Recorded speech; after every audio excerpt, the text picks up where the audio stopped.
Good evening and welcome to the Wednesday, July 9th, 2025 Planning Board meeting for the Town of Raymond. The Planning Board will come to order. The board does have a quorum, and we'll start with a roll call. Jackie? Jackie Sawyer. Stephen Clark. Greg Foster. Robert O'Neill. Ed Kranich. Mark Childs. Evan Woodbury. This is a public proceeding, and unless the board specifically votes to go into executive session, you have the right to hear everything that is being said and to look at all the exhibits that are presented. Please notify the chair if you are unable to see or hear. The board works from a published agenda and will be considering tonight's items in the following order. We have the election of the chair and the vice chair. We have approval of minutes for June 11th. We have old business of the short-term rental ordinance, new business sketch plan review, and then a workshop for our draft marijuana regulation ordinance, followed by staff communications. I'm going to rearrange that slightly and move the sketch plan review up to in front of the old business, just because I'm not anticipating that to take very long, and we'll get that done relatively quickly. Not yet.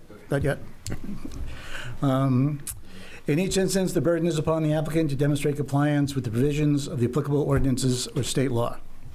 All persons speaking, including representatives of the applicant and members of the public, are asked to stand at the microphone, state their name, address, and affiliation with the application.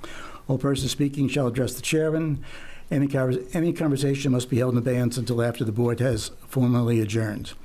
After the board votes on the merits of each application, it will prepare a written notice of decision, because the notice of decision may substantially affect any appeals rights. And also, as a matter of courtesy, the board asks that those attending the meeting with regards to a specific application not leave until the board has completed its discussion. Appeals from adverse decisions must be filed with the Superior Court or as otherwise provided by law within 45 days of the board's decision. All right. So our first order of business is the election of chair and vice chair. I nominate Bob O'Neill for chair. I second. And Ed for vice chair? Yes? Yeah. All right. Well, nominated for vice chair. Is there a second for Ed? I'll second that. All those in favor? Aye. Opposed? Done.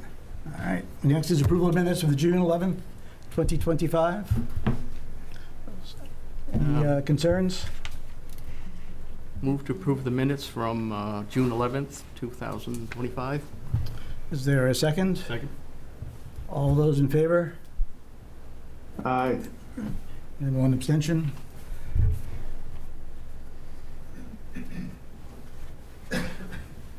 Hey, guys, I got kicked out, so I had to get back in. Did you do chair and vice chair? We did. You were elected. Yeah, right. Be the same as we've been? That's what happens when you disappear. Yes. Okay, that's what I figured. Thank you so much. You're welcome. I think she's in the right town. Okay. Now we'll do the sketch plan review. Brett, would you give us a quick intro? Sure thing. Looking at a sketch plan application for a mixed-use development along Roosevelt Trail. Property is bisected with the zoning districts, but most of it's located on the commercial zoning district.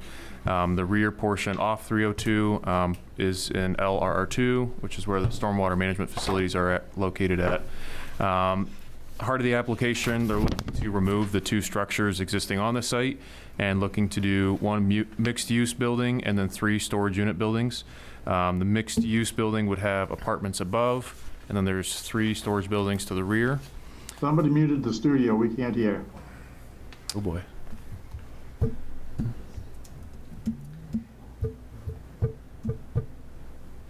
How about? Okay, you all set? Cool. Thank you. How far back did you hear, Kevin? Did you hear any of it, Kevin? He's muted. Now you're A muted. couple of sentences. Okay. Again, just mixed-use development with apartments above, 3 storage units. Couple planning items, just comments and concerns were about the turning radii and maneuverability on the site. just making sure that the applicant is aware of the minimum parking standards, just depending on the different types of uses that are in the mixed-use building and with the storage behind. Showing easement documentation, sufficient water capacity, sufficient soils, showing calculations for all the impervious on the site, coordination with the fire department, and then propane, if there's going to be propane on the site, as well as fencing and security. So other than that, Craig, I think he's got a quick intro as well.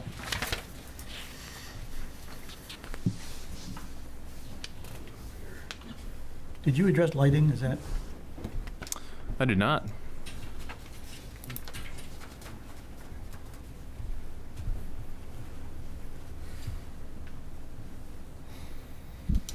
Good evening. My name is Craig Suit with Teradyne Consultants on behalf of the applicant, 1252-302.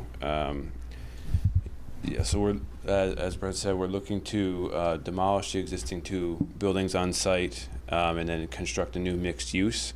I currently have shown on there 40 by 75. The applicants are still determining what the use is, so from there then we'll have updated parking calculations, but right now we're showing 15 spaces there, and if depending on the use it'll be bigger, but it won't shrink from there. They're working on getting some easements with the neighbors, because currently there's a residential neighbor back here that accesses the site from here and straight back, so they're going to maintain their access, but they're working on getting some cross easements to kind of facilitate the turning radius here to get in there. As the layout now is, I've run some radiuses with garbage truck and fire truck, and I'll have all that in preliminary to submit to show adequate turning. They're looking to do chamber septic system likely under the parking lot, and then we'll be coordinating with the Portland Water District to for water service at the building. The stormwater now on site kind of mostly goes back to, there's a big divot in the site here, and a little bit goes down towards this end of the site. With the proposed design, we'll be funneling all the stormwater towards the rear. This is the zone line where the commercial turns into the LR2, and we're looking to do just a stone level spreader and a forested buffer, so it'll stay. Other than the installation of stone right here, this whole hatched area will remain wooded as it currently is for buffering in the back. And other than that, it will be undisturbed in the residential area. Strictly in the commercial area, we're looking to do the development. As a design as it lays out is about 19,500 square feet of new impervious, so it's within the threshold for main DEP permitting. And then this area up here is currently all paved, and they're looking to remove the pavement and put some landscaping kind of in there, some green space between Route 302 and the building. And then, as I mentioned, they're still looking for tenants for what they're going to have on the bottom. Well, that more worked out with the easements for any preliminary submissions, but we just wanted to get the sketch in front of the board and get some general input from you guys before we come back for anything more concrete. Thank you. Okay, thanks, Craig. Wayne, do you have comments?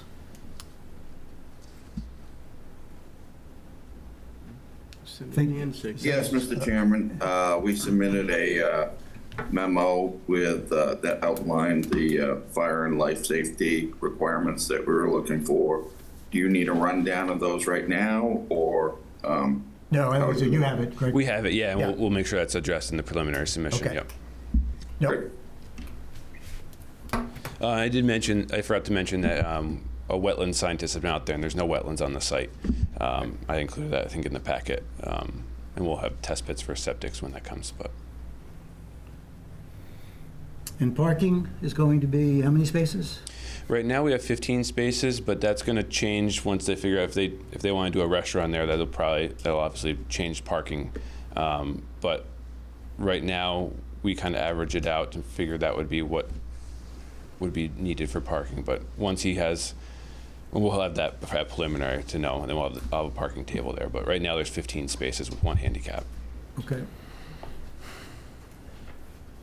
Do you have a sense for what, how many units are going to be in here, either commercial or residential or both?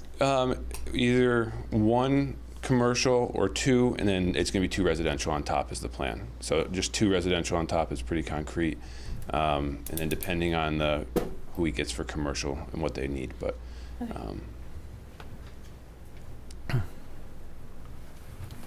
Any other comments from the board? Yeah, is there going to be a fence and gates separating the storage buildings from the rest of the site? yeah, there will likely be a controlled gate kind of here and Okay. here so that it won't impede any dumpster access, and then no one can kind of go back in there. Just keep it separate. But Wayne, how do you guys handle controlled access gates? Is there a requirement? So, one of the things that we've done is with our Knox box system, either have keys to the gate to open up the gate in there, or one particular project actually used the Knox box. When we opened the door to the Knox box, it actually opened the gate, which is pretty slick. So, but yeah, a system like that, one of the two would work. Are you going to have lighting in the parking lot or the rear Yes. where the storage buildings are? the storage buildings will likely have front-facing wall packs that'll kind of just shine, because there's no units on the back of those, so it's all going to be internal. So it's likely going to be wall packs facing inward, so there's no off-site. And then there'll be some lighting in the parking lot, but we'll keep it as minimal as possible to have safe lighting. And then we'll do a photometric plan when we submit for preliminary. But trying to keep it probably like a low light pole in the parking lot, probably something in this area. There's a little island there that would shine light here for them, and then wall packs on the building most likely. Some decorative lighting, but nothing else shine off site. The stuff in the back where the storage buildings are, would that be something that would just turn on, be motion activated? Most It wouldn't likely, be on yeah. all the time, right? Yeah, it doesn't need to be on unless someone's out there, so motion sensor for that. Craig, could you point to where the house is on that? It is right about here. Okay. It's tucked in a little bit, so you come in and then it's in this general area. Yeah, it's I'd say probably, I want to say 50 to 100 feet away from the property line there. And it's tucked back in the residential area too, so I know they're working on some access through here, because as my understanding is they don't have any formal easements to get to their property right now. It's kind of just word of mouth. So they're trying to clean that up as part of this too. Okay. So, because they come in through this property, and then this sliver right here is owned by this building owner, and then they come into their property. So that's trying to formalize that so that everyone gets the proper access and legal access to their sites and not impeded. Okay. What else? Anything?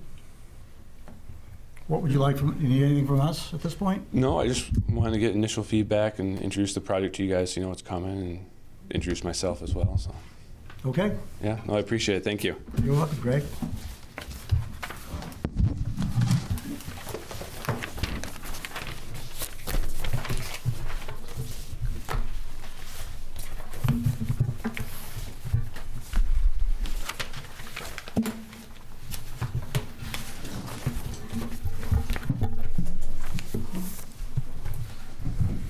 Okay, two things before we get going on our continuing on the ordinance review process. We have gotten a number of, I've got a few emails that have addressed individuals either by name or through insinuation as to who they or when they might be, which is, besides being inappropriate, it is actually no help to us at the board. We are only looking for comments that address what is being discussed in the proposed ordinance. I have told Sandy to put those emails into a file. They will not be posted on the town website, and they will not be automatically distributed to the board. The board will have access to them if, in fact, they want to read the blow-by-blows of the neighbor to the neighbor, but it's not It's not appropriate for the planning board, and it's not appropriate for the town to post. So if there is information, other information in there, if you are one of the guilty parties, that information will not get to the board unless you address it separately and leave out all of the insinuating comments of who shot John. The next thing is the board does not need, desire, nor want character references for people that submit emails. It's of absolutely no use to us. We don't determine people's character. We are simply looking at the ordinances and hopefully generating an ordinance that will be acceptable to all, and I'm sure all will not be happy with it. And the last thing is, I have received a couple of requests or comments or questions concerning the process. I thought I might have gone through it already, but we have been tasked with the selectmen to look at two ordinance proposals, one on short-term rentals, one on marijuana, the marijuana issue. We are in the process of doing both of those. Once the board reaches a point that we feel that the ordinances have that we have finished our obligation as far as what the selectmen have tasked us to do, that proposal then goes to legal. The town's attorney then reviews it, looks at it, puts it into the legalese for the warrants. It then comes back to the planning board. The planning board then holds an official public hearing on that, on the returned ordinance. The planning board then votes to either maintain and continue the work in a workshop to revise problems that have come up since then, or we send it to the selectmen. The selectmen then review it. They hold a public hearing, and then the selectmen will set either set a special town meeting or hold it until the town meeting in June. And I'm not sure actually which way that goes or what that timeline is. But that's where the process. So we are by far not the final word on this ordinance. The final word will be the public when, if in fact it gets to them, how they vote on what is actually presented. Okay, that's my speech. Short-term rentals. We've got a new, an updated version from Brett. Brett, you think we need to go through? Yeah, why don't you just gotta go through it quickly, which you've. Sure.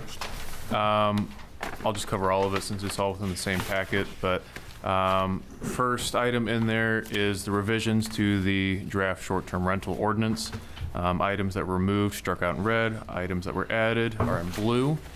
So there's a total of 8 sections, I believe. Tried to incorporate as much as what we talked about last time from your guidance from the board and the public. Added a couple definitions and clarification items. Also at the end of this is a draft application form to kind of show what that process would look like when people do go to apply. Yeah, that was nice. After that, there's a couple items that are referenced within the draft short-term rental ordinance that would reference back to the land use ordinance. So there's really 2 items. One is the off-street parking, which we talked about last time, adding that short-term rental use to other similar uses like the tourist homes, boarding or lodging houses, motels or hotels kind of thing. And then behind that one, we had talked about the mass gathering and events as well. So I had added a definition in here. This is a pretty standard one. This was pulled from the American Planning Association. They have a planner's dictionary that's like over 1,000 pages long, has like every definition you could ever want. But this was pulled from there, and I think it'd be great for the board to kind of go through the different land use zoning classifications and just discuss, if that type of use would be permitted, conditional, prohibited, that kind of thing. I know it's a little outside of the short-term rental stuff, so maybe that could be addressed down the road. Yep. But just kind of wanted to put that before your eyes. The very last page is related to the cannabis, so we can wait on that one if you want. Right. Okay, to the board. Thoughts?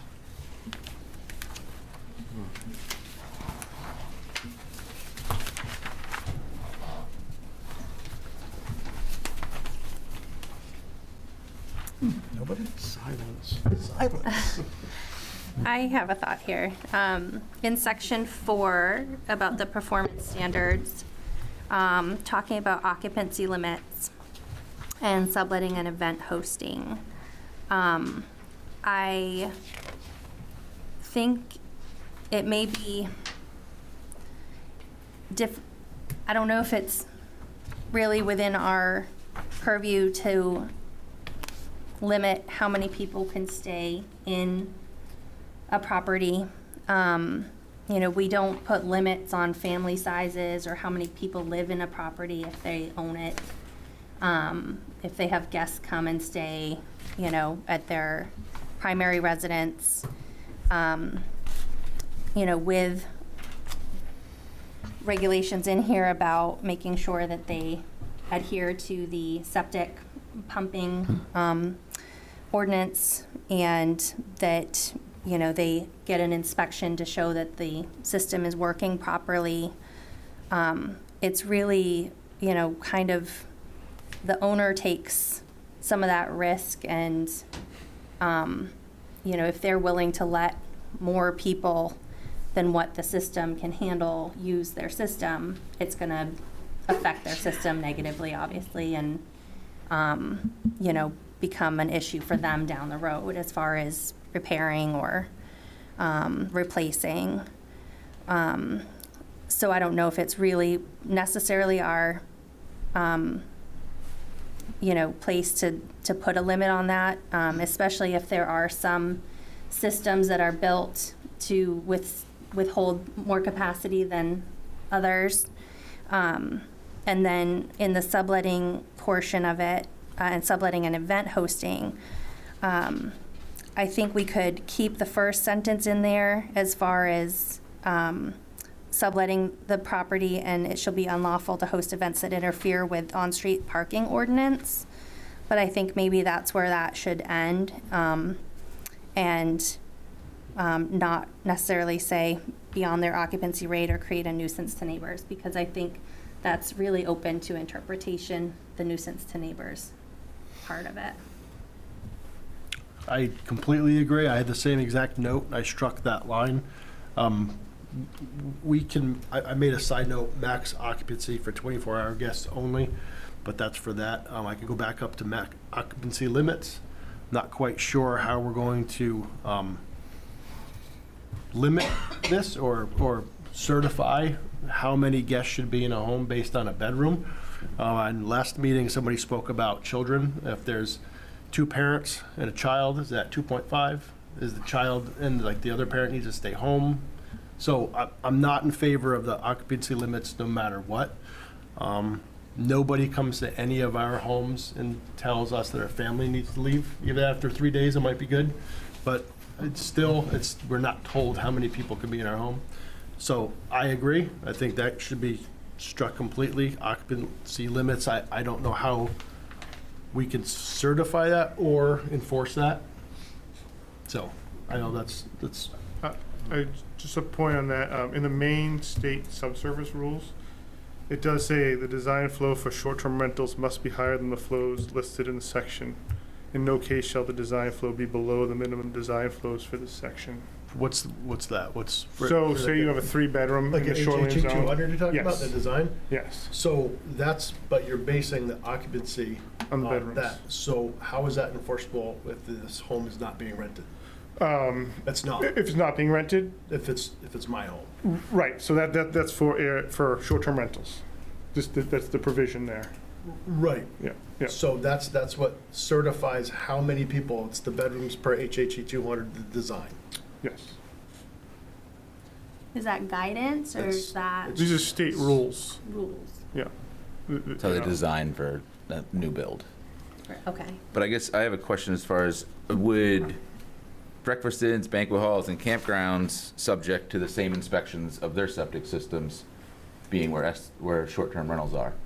Are they exempt from inspections as well? Campgrounds? If we're gonna Well, I'm just talking about your short-term rental in general. Those are short-term rentals. They have septic systems that are within the shoreline zone.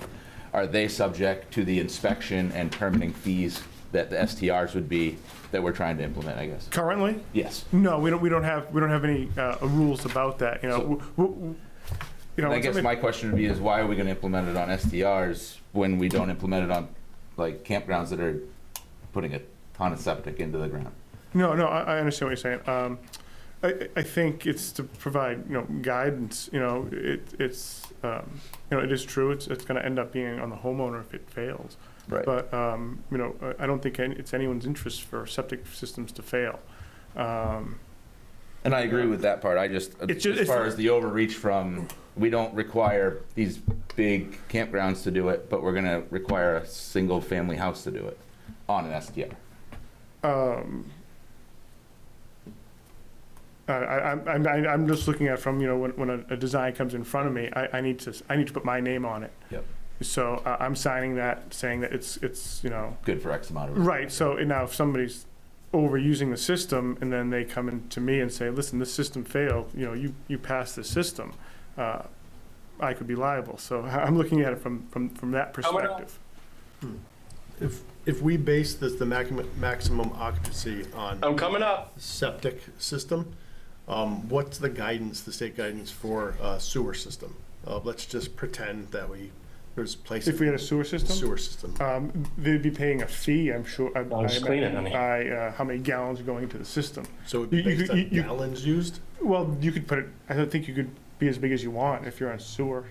You know, that's a whole different. No, I'm just trying to quantify this theory of septic to people allowed in a building. If it didn't have a septic and a sewer, what's the? What would the occupancy limit be?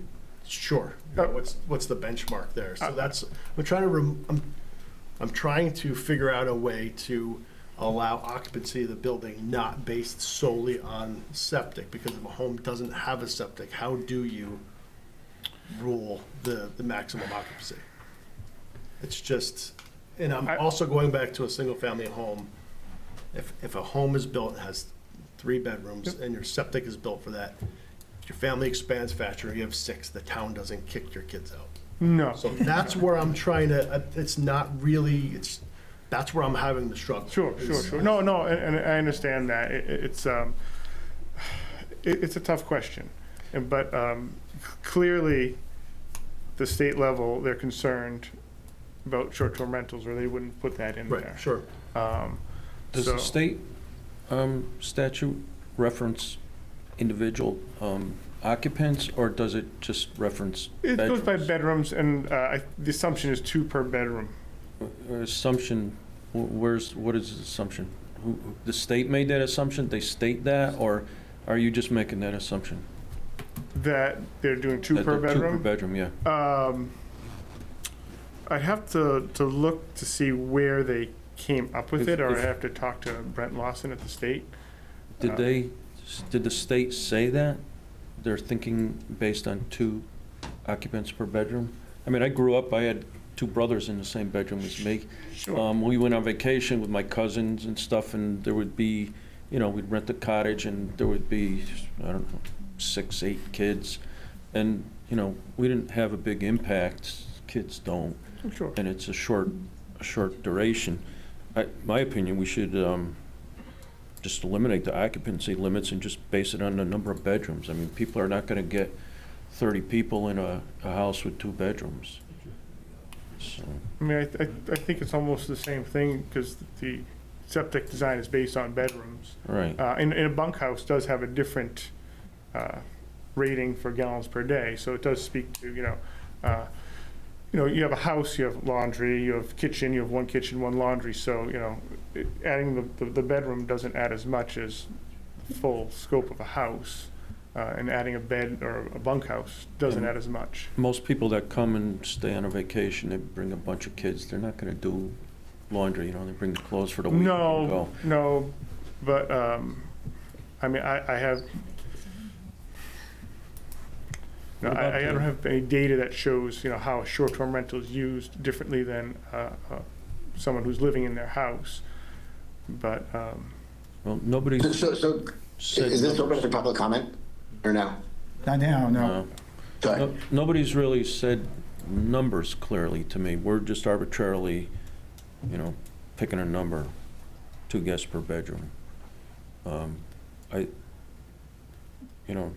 Could be more, and I don't see a big issue. No, I just wanted to bring this to attention just because, we have to look at the septics when we're approving them, and some septic designers are putting specific language not to be used for short-term rentals, so. Really? Yeah.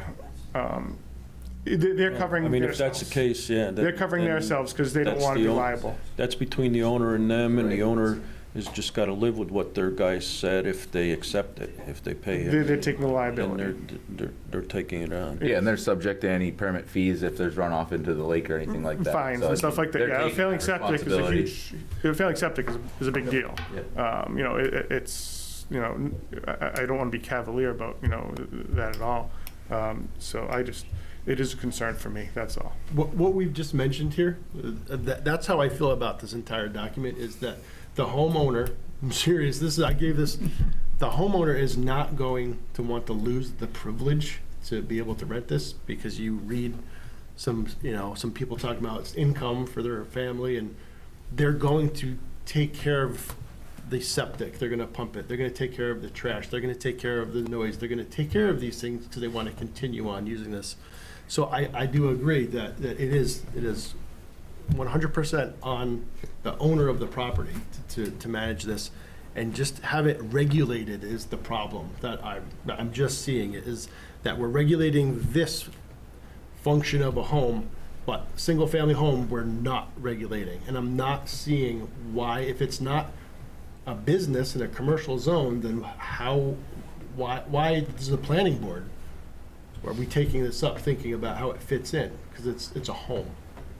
It's a home being run Right. as a but business in a residential zone. in a residential zone, right? So we don't regulate homes in a residential zone. So that's all I'm just not seeing how we're creating regulations for this home, but not if it was occupied by the owner. So But that's, I guess you could take it the other way and say, if it is being run as a business in a residential community, then it's not authorized. You can't run a business in a residential section.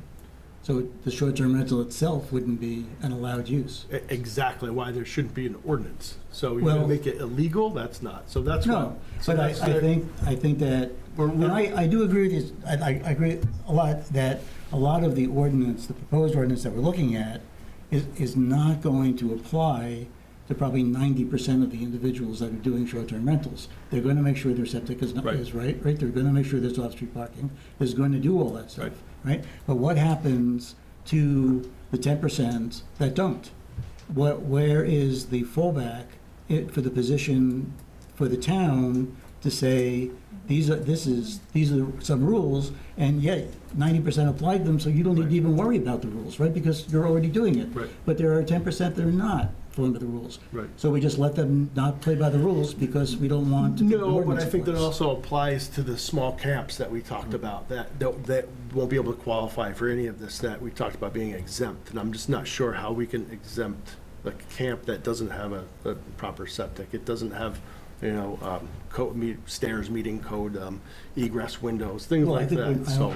But I think having that, and that's a whole separate issue, I think that there's a requirement, and I think it for the town to ensure that as a building, a home is being used as a short-term rental, that it meets safety requirements, right? Absolutely. It's got, our homes have to meet safety requirements. Absolutely. So, Sure. so a short-term rental should meet safety requirements. So after reviewing this, I do think there needs to be some sort of regulation with this, and registration and inspection. Registration, so the town knows what's Yep. going to be being used, the building, and fire department can have full knowledge of what the building's being used for. There needs to be emergency contact, absolutely, great.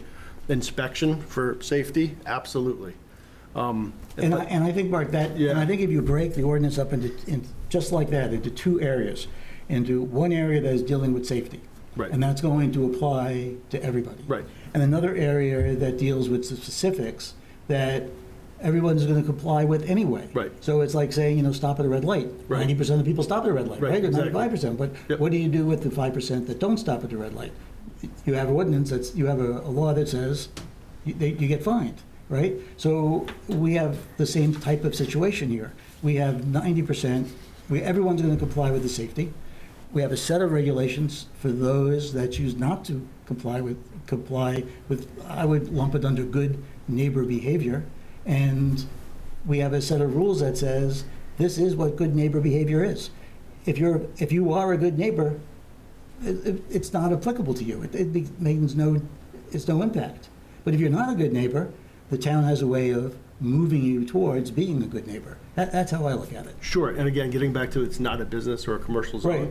that should be also enforced for every neighbor, and I don't think any of us want a part of that.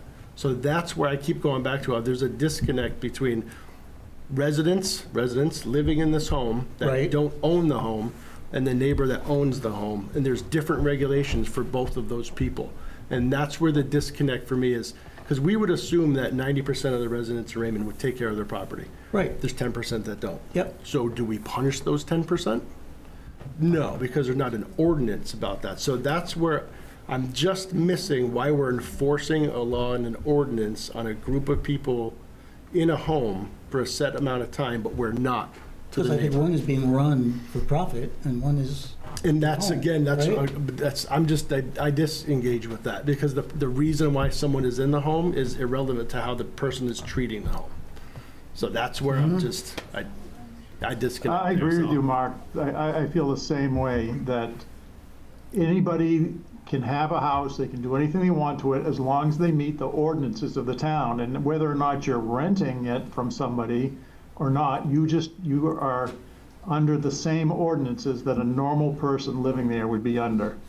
And I think maybe if we specify that in there, to make sure that you must follow the same ordinances that anybody else living in a residence would have to follow.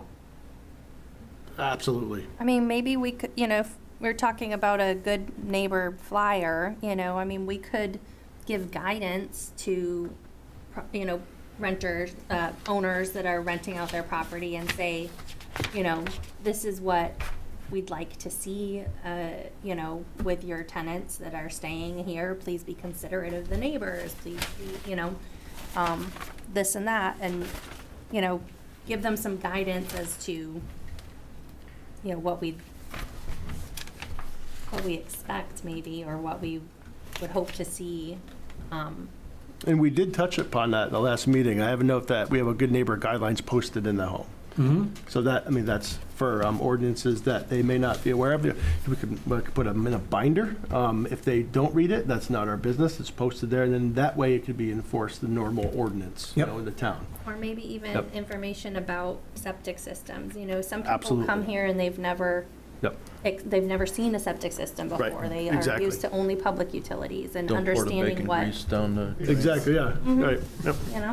just basic information. Yeah, I think the good neighbor guideline is a good idea, that flyer. And the primary thing that annoys neighbors is late night parties, people out with a bonfire at midnight and drunk, making noise. That's one of the major things that the good neighbor flyer should address, that and care of septic system. And, otherwise, most people are, gonna be humane and not park and block the road or, throw trash around. I think we're kind of overkilling with this,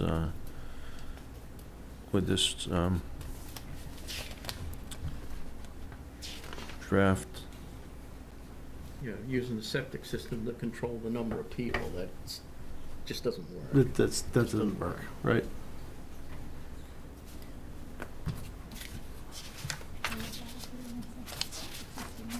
All right. Mr. Chairman, a comment from the fire. Yes, Wade?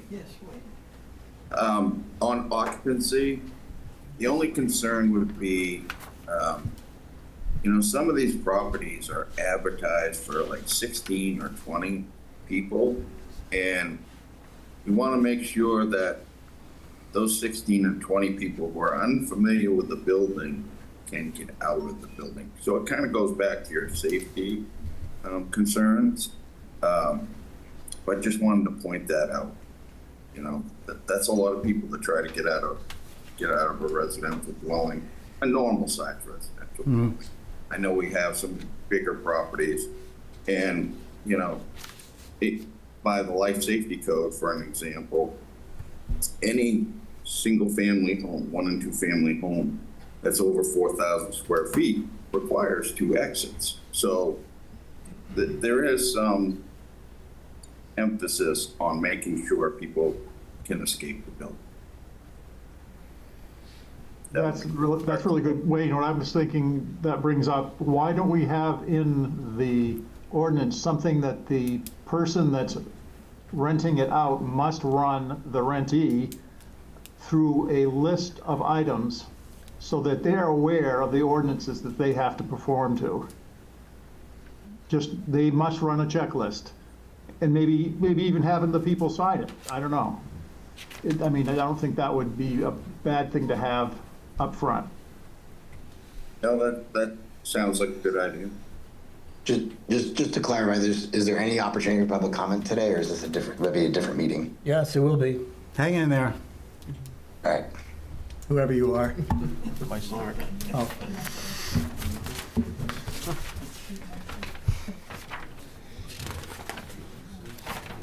All right, so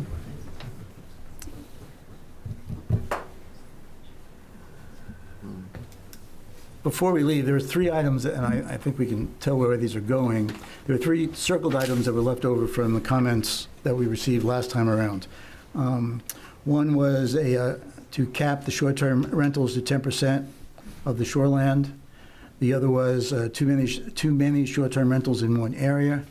And the third was limiting the stay to 3 days. And we circled those and tabled them for today. Is there any interest in any of those? I'm guessing no, but I'm going to. Okay. All right. And we're deleting them.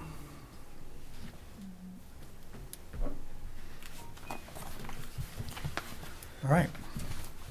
You want to go through, I guess, and make some of these changes that we've been discussing to it before or after we hear from? Probably worth. Any thoughts? Probably just listen. First person, then we'll make some changes. Yeah. Does that sound okay? All right. Okay, I'd like to remind everybody this is not a public hearing. It is still under the workshop. The board is taking comments. If you've already given us a comment, I've got your notes. You don't need to repeat it to us. If you've got something new or something that you've just heard us talking about that you would like to address, please do so. Other than that, if you would just make sure you go to the podium, state your name, your address, and try to keep the comments short and polite. Hi, Jennifer Danzig, 38 Pulpit Rock Road. So I was just taking notes as you guys were talking, and just wanted to address a couple points.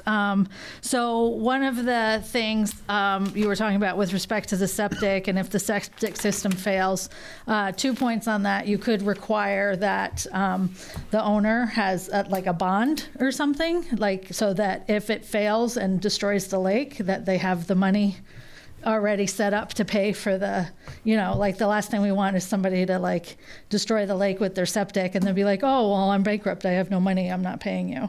So if you required a bond to do that.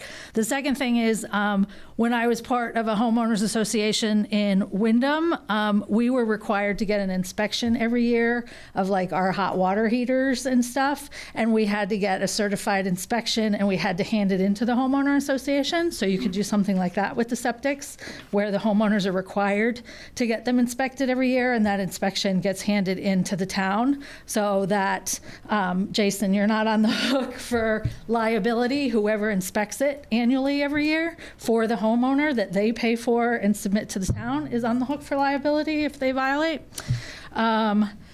The only other thing that I wanted to say was you said, like, we don't have limits on what private homeowners can do, and I guess I would disagree with that.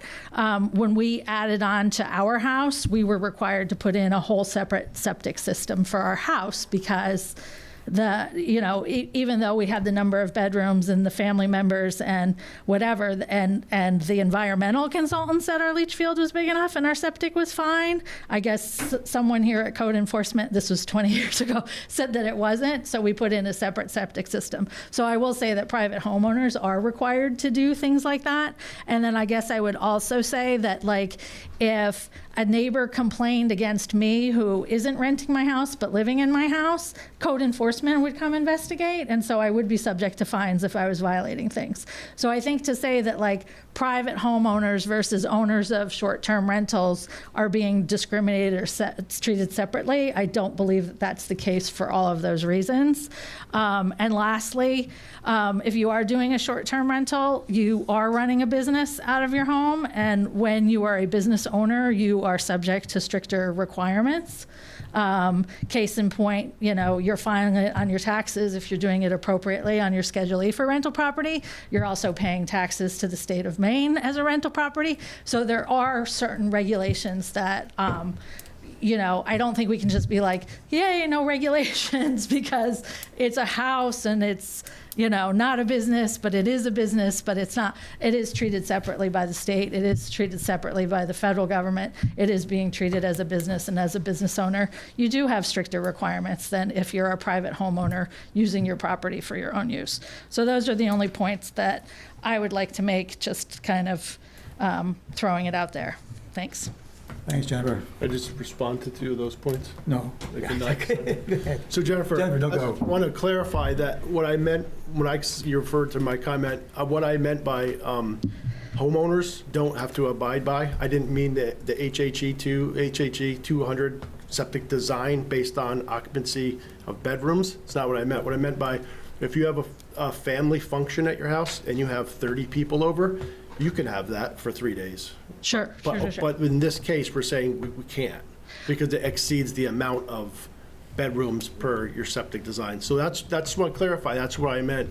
Right. Homeowners can, but you can't rent it and do that. So that's why I said it's not really the same. Sure, and I guess I could push back and say, like, as a homeowner, I'm not going to have 30 people partying at my house once a week, because as short-term rental, you have new tenants coming in every time, and they could all do the 30 reside there. I don't mean partying. I'm saying reside there, to stay there, right, for 3 the days. 30 people. I don't want to assume that we're just saying reside there. Even if you had a porta-john, 3 of them, you still couldn't have 30 people in your home. So that's where I'm not understanding. If you have a septic for, if you have a small septic and you have 30 people, but you have 3 porta-johns, why couldn't you have more people there? You shouldn't base it off a septic system if you're going to have. Then why did you guys make me put in a second one at great personal cost? No, you just proved my point, though. That's what I'm saying. The homeowner has to abide by that because it's a rule. Right. But you're not. But you're going to have 30 people. It doesn't really matter how many people you have at your house. It's a rule for a resident. This is a residence, but you also said it's a business. It's not in a commercial business zone, so it's not treated. It can't be treated the same. It's not. It needs to be treated like a homeowner. Therefore, if you have a 3-bedroom home, you need a septic that does. If you have 5 bedrooms, then you have to have a larger septic. Right. So, yeah, I would say I would probably do the inspection idea then that I threw out there and have that and have somebody sign off on that and or have a bond so that when they destroy the lake, they have the money to pay for that's a great idea. For the lake. I like that idea. And I guess the only last thing that I forgot to mention, you asked about the 2-person per bedroom. That's real estate law in the state of Maine. So, like, if I were to say I were to rent my in-law apartment and it's a 2-bedroom in-law apartment, and say, like, I went to Cranen and said, hey, Cranen, would you rent my in-law apartment for me? And they would say, how many bedrooms? And I would say it's 2-bedroom. And then they said, well, then you have to expect that 4 people could move in, and you can't discriminate if 4 people want to move in. And I'm like, well, hey, I only want 1 person to move in and use the 2nd bedroom as an office. And they're like, no, you have to assume, for the purpose of real estate tax law, 1 bedroom is 2 people. That's my understanding of it. I'm not a realtor, but that's what was explained to me, if I wanted to rent my in-law apartment commercially. You would have to accept up to that amount, but if there was. I couldn't people- discriminate Right, against. If there was a family, they had 4 kids, 4 boys or something, they one bedroom had the 4 boys, and one bedroom had the parents. That's acceptable, right?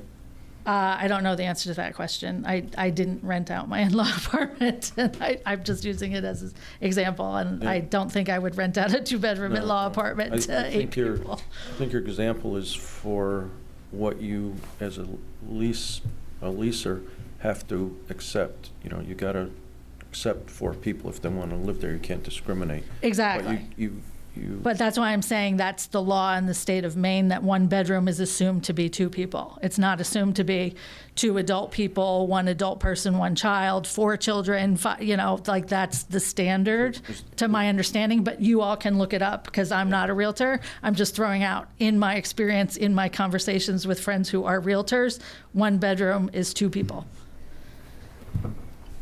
Okay, thanks, Jennifer. Anyone else? Yes, sir.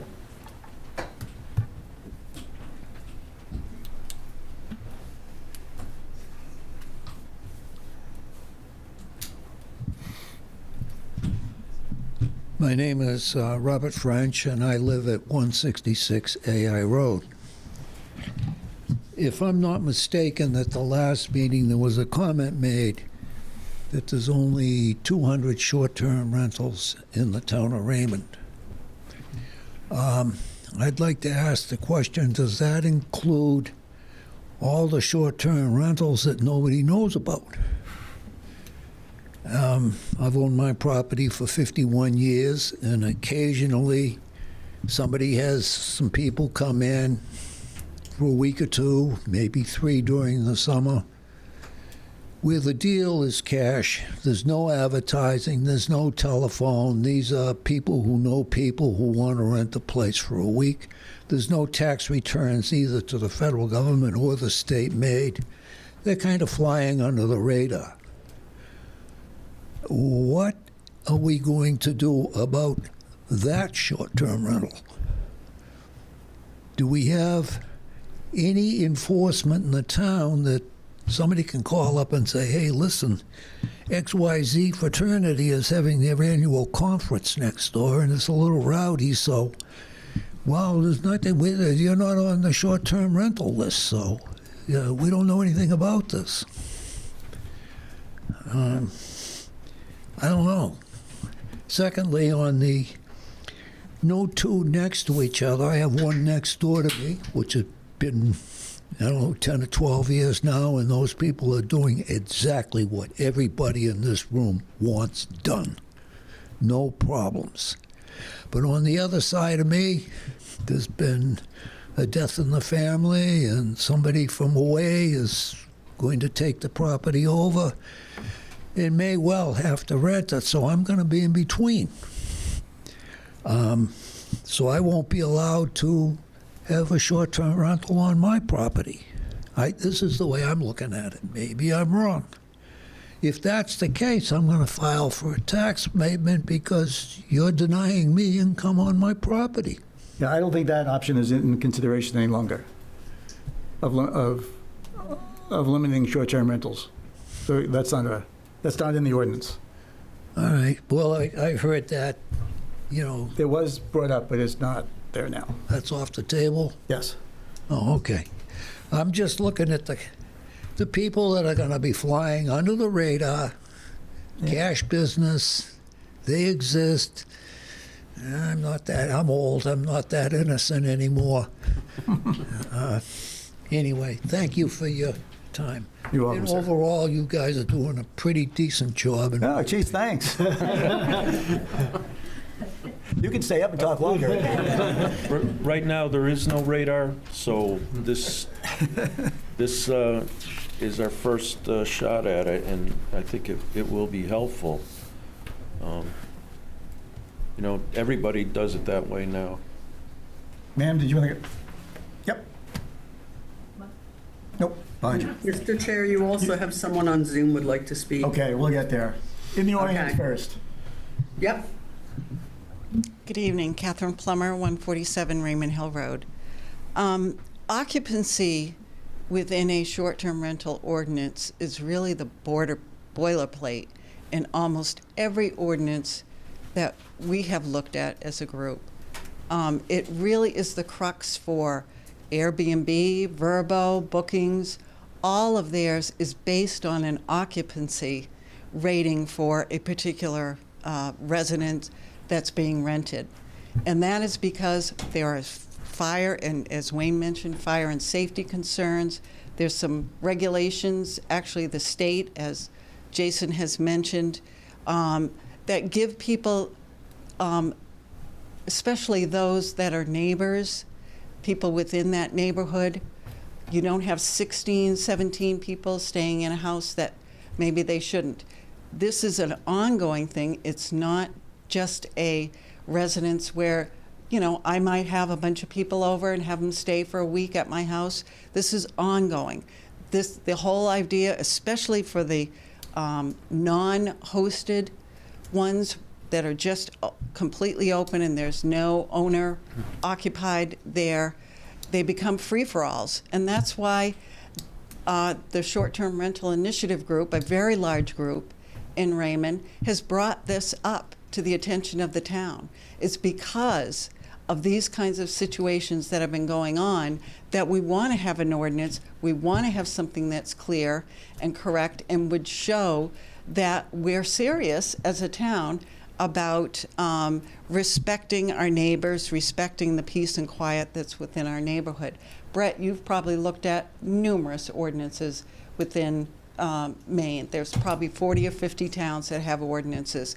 The unorganized territory will be issuing their short-term rental ordinance later this year. In the unorganized territories, there's no voting. There's a committee, they make the rules, and they establish those rules. And it's all based on, their drafts are based on occupancy ratings. Now, whether you're going to use the septic or just the number of bedrooms, you need to have some guardrails around that. Also, in terms of, and it's because they become overused. They become party houses. This became a very big problem during the pandemic when people wanted to get out of the city and wanted to get in different places. Airbnb and Vrbo, Airbnb owns Vrbo, they have now a very strict, no one is allowed on these rentals outside of what is allowed for the occupancy rate. No parties, no gatherings. They have instituted now, you have to have cameras in there. There was just an article in the paper the other day about they notified an individual that they were having more people at the property, and they immediately terminated their contract and null and void all future registrations. They have taken a very serious action on this because of liability, because of what can happen. And so safety is a major concern, as Wayne said. They had a horrible situation in Massachusetts just a couple of months ago where the town did no inspection. It was an Airbnb rental. There was a fire. They didn't have the proper smoke detectors in the facility. A mother and a baby could not get out of a bedroom. They could not open the window, and they died.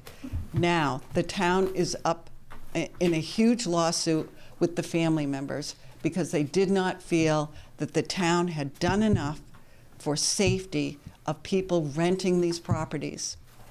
So I urge you to reconsider, really, and if you want more information, I have 50, 60 short-term rentals from not only Maine, but around the country that I can give you that show you that occupancy is a very important piece. It's one of the most important. If you just say, we just register, we take some money from you, you have no legs. You have no legs to be able to say, this particular residence has been abusive to what your regulation is, and therefore Jason has no legs to come in and say, listen, next year when you're up for a renewal, we really need to talk about this ongoing overuse. I have property in northern Maine. Around me are a lot of short-term rentals. I'm really looking forward to the unorganized territory putting some regulations in place. I have neighbors who have put in bathrooms without any permits, have added bedrooms in basements with no egress. Sometimes they've had as many as 25 people staying there.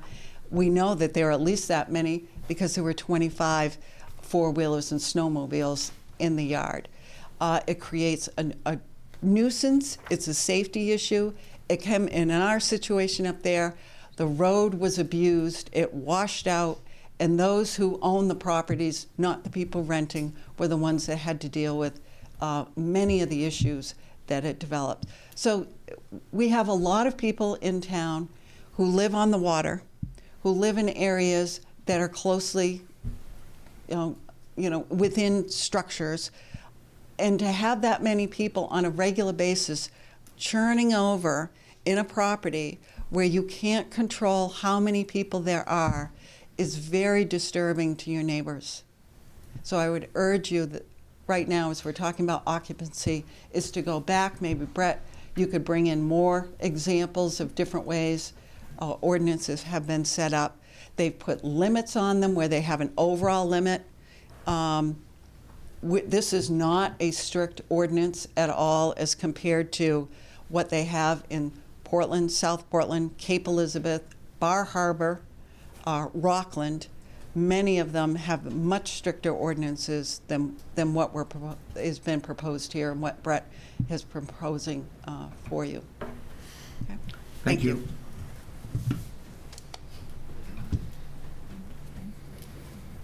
Freeport uses, yeah, sure, Peter.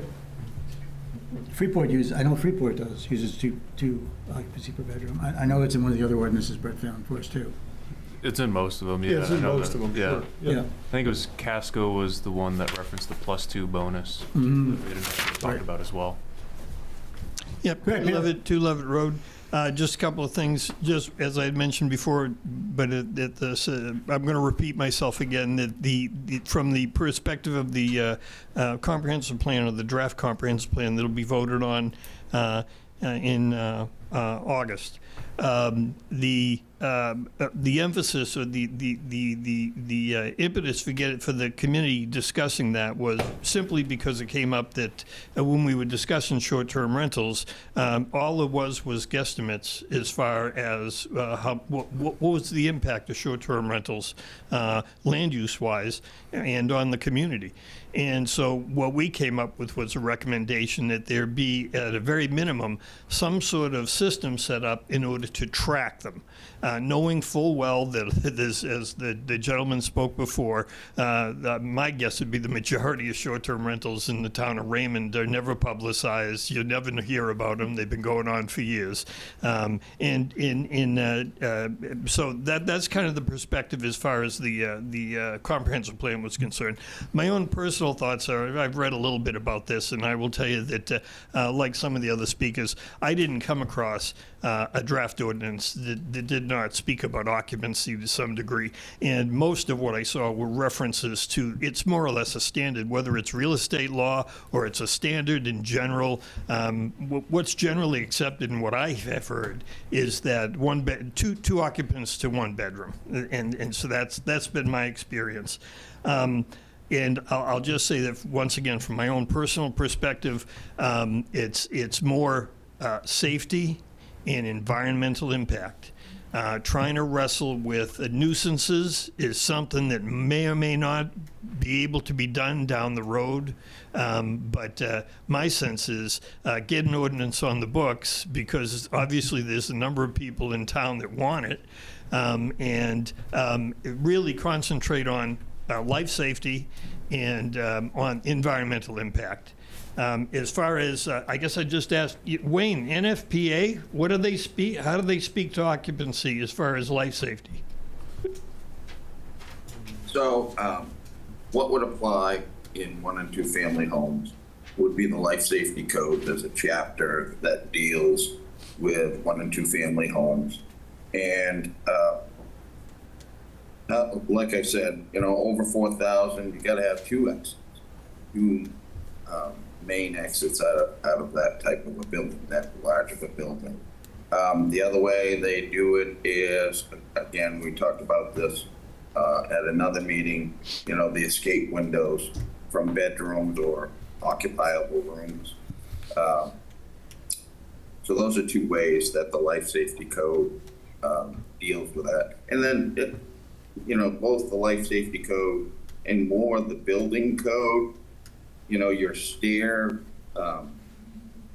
your stairs or your hallways are built to certain widths, and that's to accommodate evacuating the home. So, there are some built-in pieces that try to address that in either building or life safety code.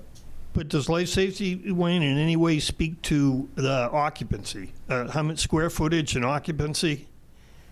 Like how many? How many individuals can sleep in a house a certain size? It doesn't speak to that at all. Not specifically, no. Okay, thank you. I guess I will. Yeah. I will make a comment though that the fire marshal's office does consider a bedroom to be two occupants. Thank you. So, and I guess my last question was, and I had this at the coming up, I think the first meeting when you discussed this, was I do get the sense that there's going to be the short-term rentals would fall under our general parking ordinance, as far as the number of cars that a lot can. Yeah, that's in there. Yes, so it's that's already in there. But I asked about ADUs. And the fact that I did research this a little bit, and the state is very clear on the fact that no, regardless of whether, if an ADU is used as a short-term rental, there is still no parking regulation whatsoever.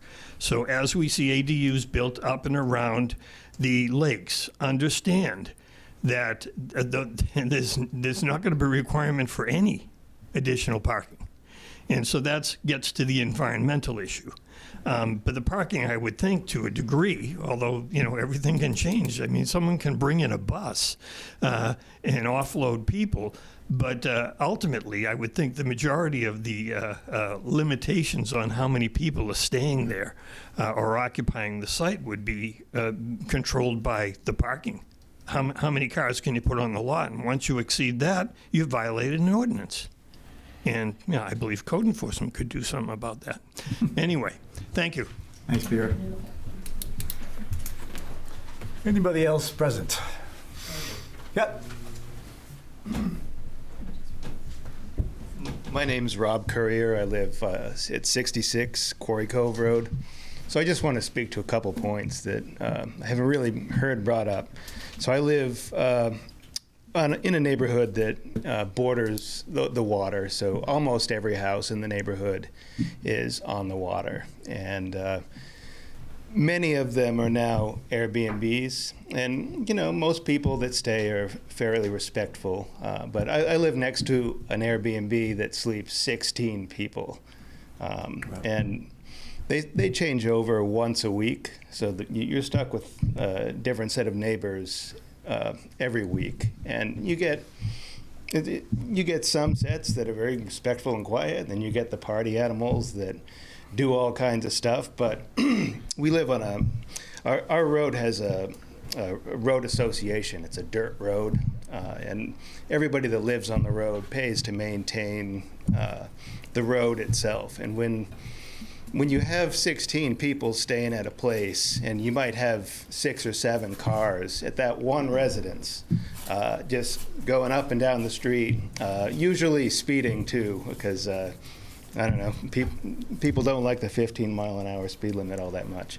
But it tears the road up when you get that increased amount of traffic, and somebody's making money off of all of this traffic, and it's not me, you know what I mean? Like, we get to maintain it, but there's no extra money coming in necessarily from all this extra traffic.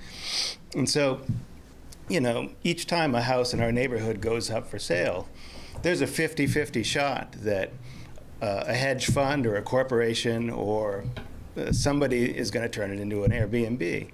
And so if you extrapolate a few years into the future, each time one of these houses goes up, sooner or later you're going to have a dozen of these types of Airbnbs on the street. And I just don't think that the street could actually handle that much traffic and partying. I think that there needs to be some sort of a limit to the area. Because otherwise it's just going to turn into like Party Riviera on Sebago, which nobody wants. And my neighbors pay a lot of money in waterfront taxes to be located there. And I know that none of them bought into that neighborhood thinking, oh, there's going to be a huge party next to my house once a week for the 3 months out of the year that I'm actually going to be there and enjoy it. So my worry is that there's no current limit on the number of Airbnbs that can be in a neighborhood. And in a neighborhood like mine, a few years, you could end up with a dozen of them. And here's the other thing. So I'm not personally on the water, but I share a dock with my neighbors. And there's always the possibility whenever somebody sells land that somebody is going to put an Airbnb there, and they're going to try to do something like, like now we're going to want 14 random people to be on your dock once a week. I just think that it's an unsustainable situation for neighborhoods like that, where you've got all these houses on the waterfront. They cannot sustain having every second or third house be an Airbnb. There just should be some sort of limit on the number of those that can exist in a neighborhood. Otherwise, it's just going to be, like I said, like a giant hotel on Sebago. So that's the thing that I worry about. And it also kind of, it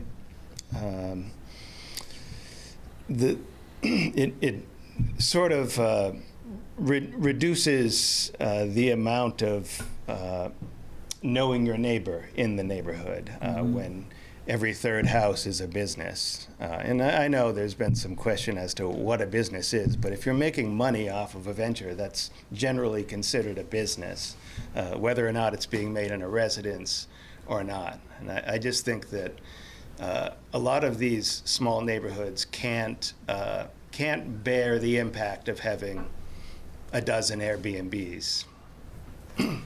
Thank you. That's all I got. Hey, thanks, Rob. Hey, Rob. Yeah. Without specifics, if there was a two person per bedroom limit, would you be having 16 people next to you every week? I think so. You would? Okay. Yeah. Like a lot of these houses that I was talking about are actually fairly large. So yeah, you probably could still fit 16. So it's an 8-bedroom home? It's large. It's large. Okay. Yeah. Yes, sir.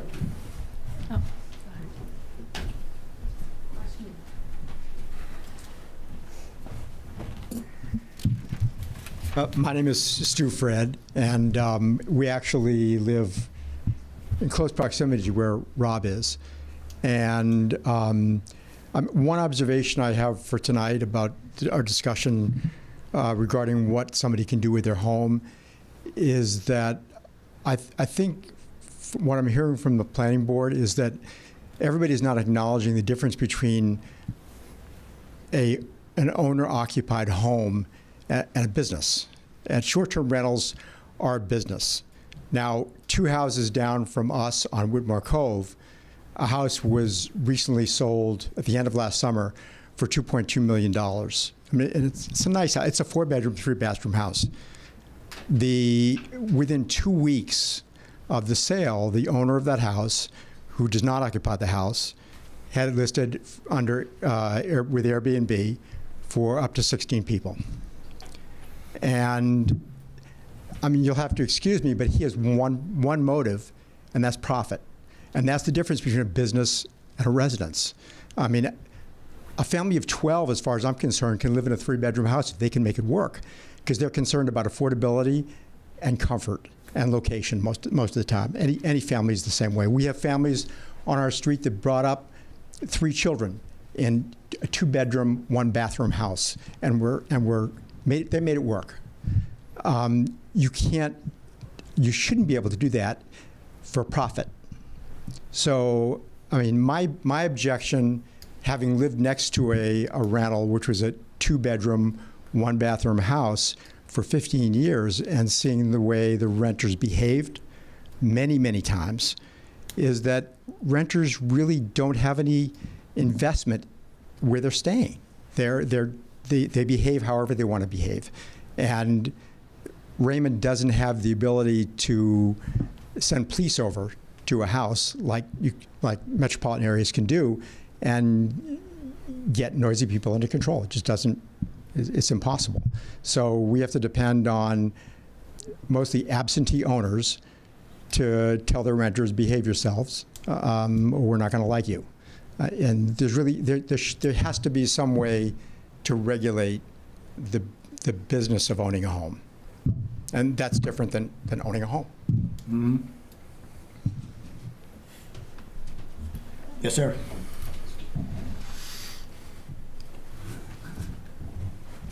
My name's Douglas Donahue. I've been a summer resident of Raymond for 74 and a half years. I live on Panther Pond, and I want to underscore some of the comments that were just made. You know, if you look at 2 houses next to each other, they look like they're both residences. Just for 1 second, you're a non-resident? I'm a non-resident, but Okay. I've been a summer resident All for right. 74 years. So if you could just keep it short, because we really only take comments. Okay. I just want to point out that there's a fundamental difference between a house that might look like just like the one next to it. One is owned by a family that's enjoying the community and the continuity, and the next is owned by a corporate owner, non-resident, with the objective of profitability. That determines the behavior in both of those houses. They exist for different purposes. And I think the conundrum the town has, and I will be brief, is how to allow businesses to operate in a residential community. And I would not have the board be guilty about trying to reconcile how a business has to behave in a, you know, who's being treated generously. It's the business operating in a residential spot. I would argue that if you're operating a business in a house, you have more in common in your business model, your motivations, your incentives with the micro hotel on 302 than you do in the home next to you on your right and your left. So I wouldn't be embarrassed about being tough on unhosted, corporate-owned businesses operating in a residential spot. Yep. Thank you. Jennifer, I want to get through everybody before. I just had a quick question about the law. Oh, we don't do law questions. Those are lawyers. No, but you might. Is there anybody else in the room that would like to speak? All right. Anybody on Zoom that would like to speak? Mark Meister. Yeah, this is Mark Meister. Go ahead, Mark. Awesome. Well, I think you got a couple things. Great dialogue as a group. I want to start with rentals as a business, hosted, unhosted. The general, you know, all these towns that are exploring this across the country, it is either, is it a hosted property or an unhosted property? Why someone is renting it? Is it a business? What's the definition of a business? What's their motivation for renting it? How are they making profit? I don't think that has anything to do with how we should be regulating this process. Like, you know, we should, there's either, you know, the industry is pretty standard on hosted rentals, where you're on the property during the rental, and unhosted. Why you own that, how you own it, the structure of which, I don't think is really relevant. Two is a lot of anecdotal data around, statements being made around corporate hedge funds. What data is backing this up? I live on Panther Pond. I live in a house. We live there as a family. I'm a resident. We also own a rental property across the lake, which with 2 other families, which we rent. And we do for all of us as an investment. That's right. I mean, and we Mark, have, you told us all this last time. Could you get the new stuff? so, but again, I think that's important. It's an important. Okay, but could you get to the new stuff? Because you already told us all this. All right.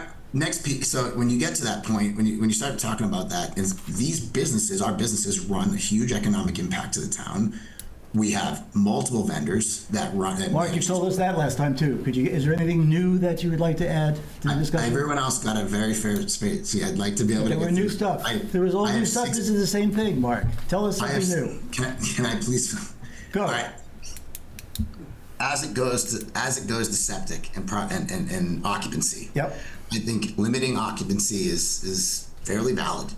The question is how much. When you take our property, I think we're a great use case. We are brand new construction, built in 2022, with a 5-bedroom septic plan, 4-bedroom house. One of our bedrooms is very, very large and a bunkhouse. We pump our septic annually. If you take a 2-bedroom plus 2 model, if we said the ordinance is going to be straight solely on bedrooms, it'd be a 2-bedroom. We'd have 10 people as a maximum occupancy. But should it be 12 because our septic is for 5? And we listed at 14. So is that extra 2 on a brand new construction property, that extra 2 children, to be honest, is that really going to break the septic? So I think we got to think about occupancy much more dynamically, and I think it should be much more around the code enforcement making those decisions. I think no matter what, and if whatever that comes in, our neighbors will absolutely come after us. They will go after our marketing, and they will say, if this Mark, comes we're not talking about neighbors.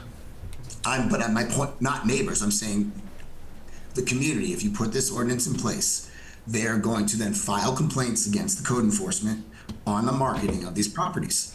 And so that's why you have to make sure that occupancy is very well thought out, because it is going to turn into a giant circus. And every property is going to have to argue about what is their exact occupancy, what is their definition of a bedroom. So I think you need to be very, very careful. That's why I think code enforcement should be the one to service that. What do you advertise your property at, Mark? How many? We advertise at 14. We're a 3,800 square foot property. So I mean, like, in honest, I don't think we're like overstuffed. And we're not rented all the time, and all these other statements that are out there. So I think that's a big piece. I think also interesting, I filed a FISA request with Cumberland County Sheriff. I said, how many noise complaints did we get in the town of Raymond in all of 2024? All noise complaints. Do you want to know what that number was? Yes. It was 10. And of those 10, 5 of them were from the tire warehouse. So tire warehouse? Yeah, I don't know. Maybe there's a neighbor that's responsible, but point is though, we are this conjecture of parties and groups, and it's out of control, and everything's, why aren't people calling the police? Why aren't people calling the neighbors? Why aren't we having tactical data? Where are the incident reports and the issues? This is all anecdotal. We have to legislate based on data and facts, not anecdotal statements. So, I mean, I think we should absolutely find ways to bring this in, but let's get data before we put really dangerous restrictive ordinances on what is Maine vacation land. And Raymond is not South Portland, it's not Cape Elizabeth, it's not Bar Harbor, it's not Boston. It is like it's quintessential Sebago vacation land. We are a short-term rental town. It is in the blood of the town for hundreds of years. So we need to be designed to service that. It is part of our integral economy. So I think there's an idea that we're trying to compare us. Think about us as Raymond. We're not like everyone else, and we should make our own rules that meet what makes sense for us. I think that was my last point. Last piece, sorry. On occupancy. Many people have grandmas and grandpas that live here in Maine. They rent our house, and grandma and grandpa want to come over and visit. Is that allowed? According to these occupancy rules, they would not be allowed. Or what's been prior proposed, can they come for the day? They can't stay overnight, but how many people are allowed? What if it's grandma, grandpa, and a couple uncles? How many people are allowed at that property to have a picnic? So you get into these zones, like this is where I think there's like a lot of, like I get nervous on these occupancies, you're setting it up. What is, the occupancy is overnight residents, let's be clear, not day residents. Now, again, you shouldn't have 50 people as an event, but if you want to regulate events, happy to discuss. I think events. We're not there yet. Don't bring that up. We got enough, Mark. We got enough to do. Exactly. So, but I think the point is, you get into this dangerous mode of, why can grandma come over? Is she allowed to be at the house for the day?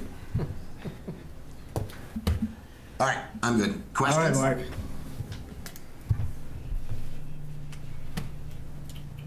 Okay, back to the board.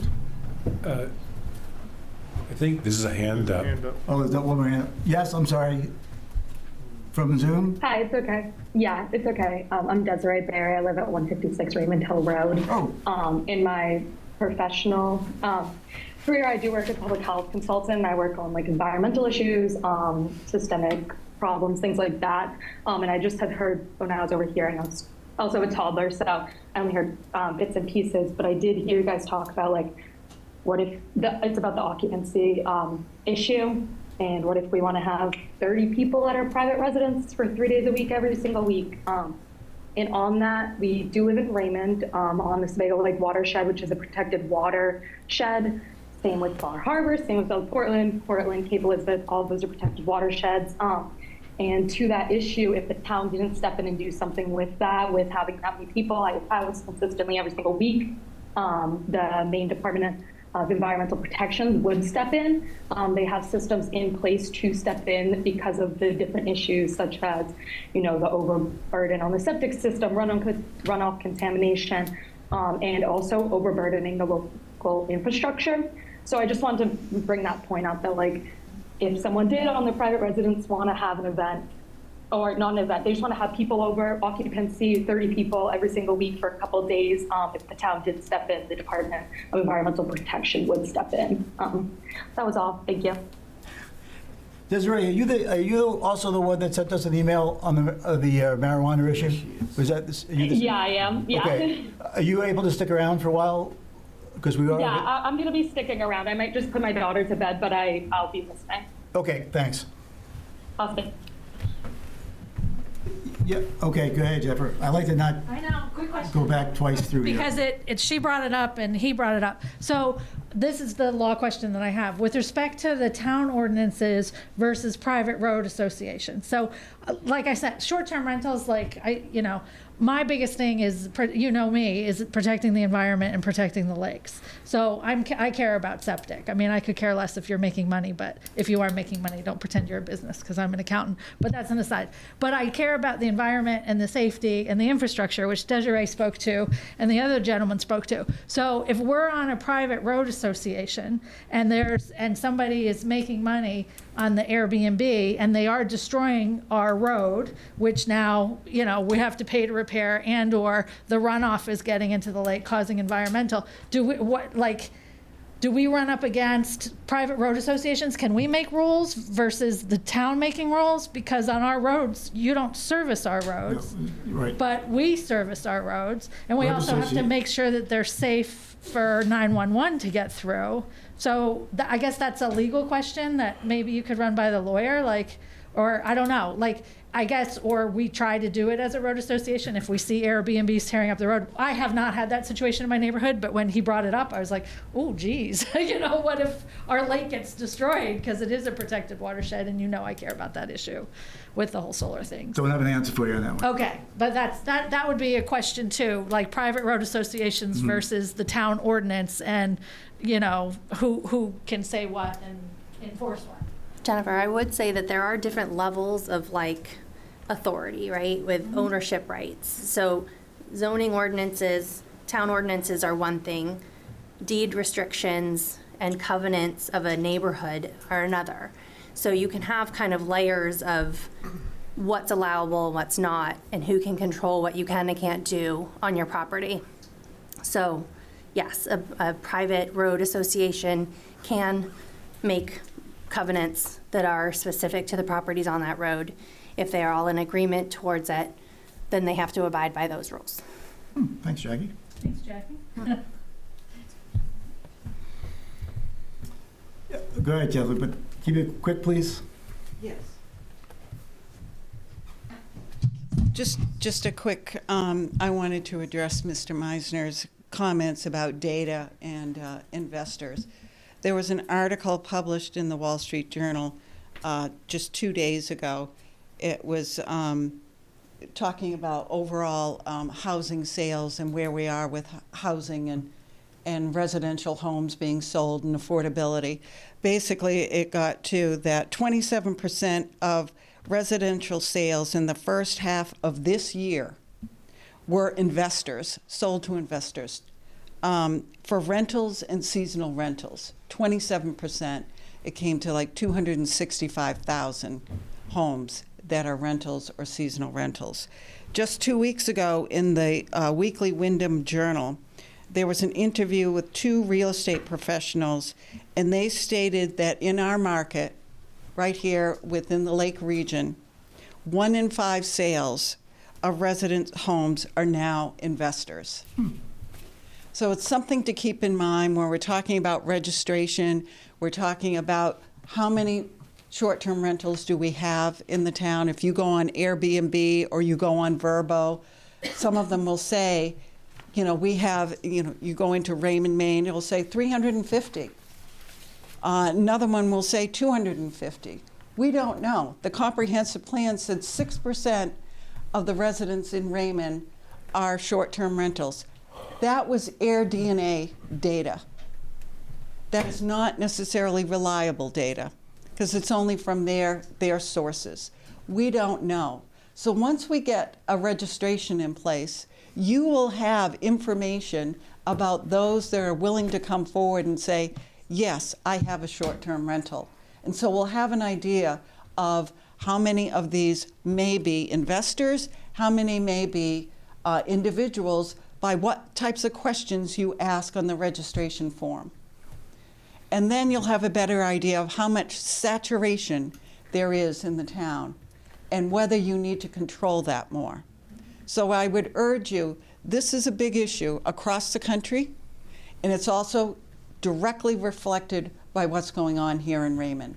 If it's 1 in 5, that's 25%. Nationally, it's 27. So we're in that zone. We're not an outlier. We're within that capacity of saying we are getting a lot more investments. Some people may own 1 rental, some may manage for others. They're making a lot of money, hundreds of thousands of dollars for some of these places that they're renting. And we're concerned about asking them to have some limits on the amount of people that they have, the parties, and what they're able to do within these areas and the impact that they have on the watershed, as Desi Berry was mentioning. We live on the top of the hill in Raymond, where I live. We're a watershed area. I have water running down to brooks and streams that flow right into Raymond Pond. We have springs all through the woods. We're a watershed area, and if we're not controlling our septics and what's going into the water, that brings the phosphorus level up. That's pollutants. That's where you get milfoil. That's where all of our issues begin. So we need to protect our environment, and by doing that, you need to have some restrictions on how you're going to control short-term rentals within your town. Thank you. You're welcome.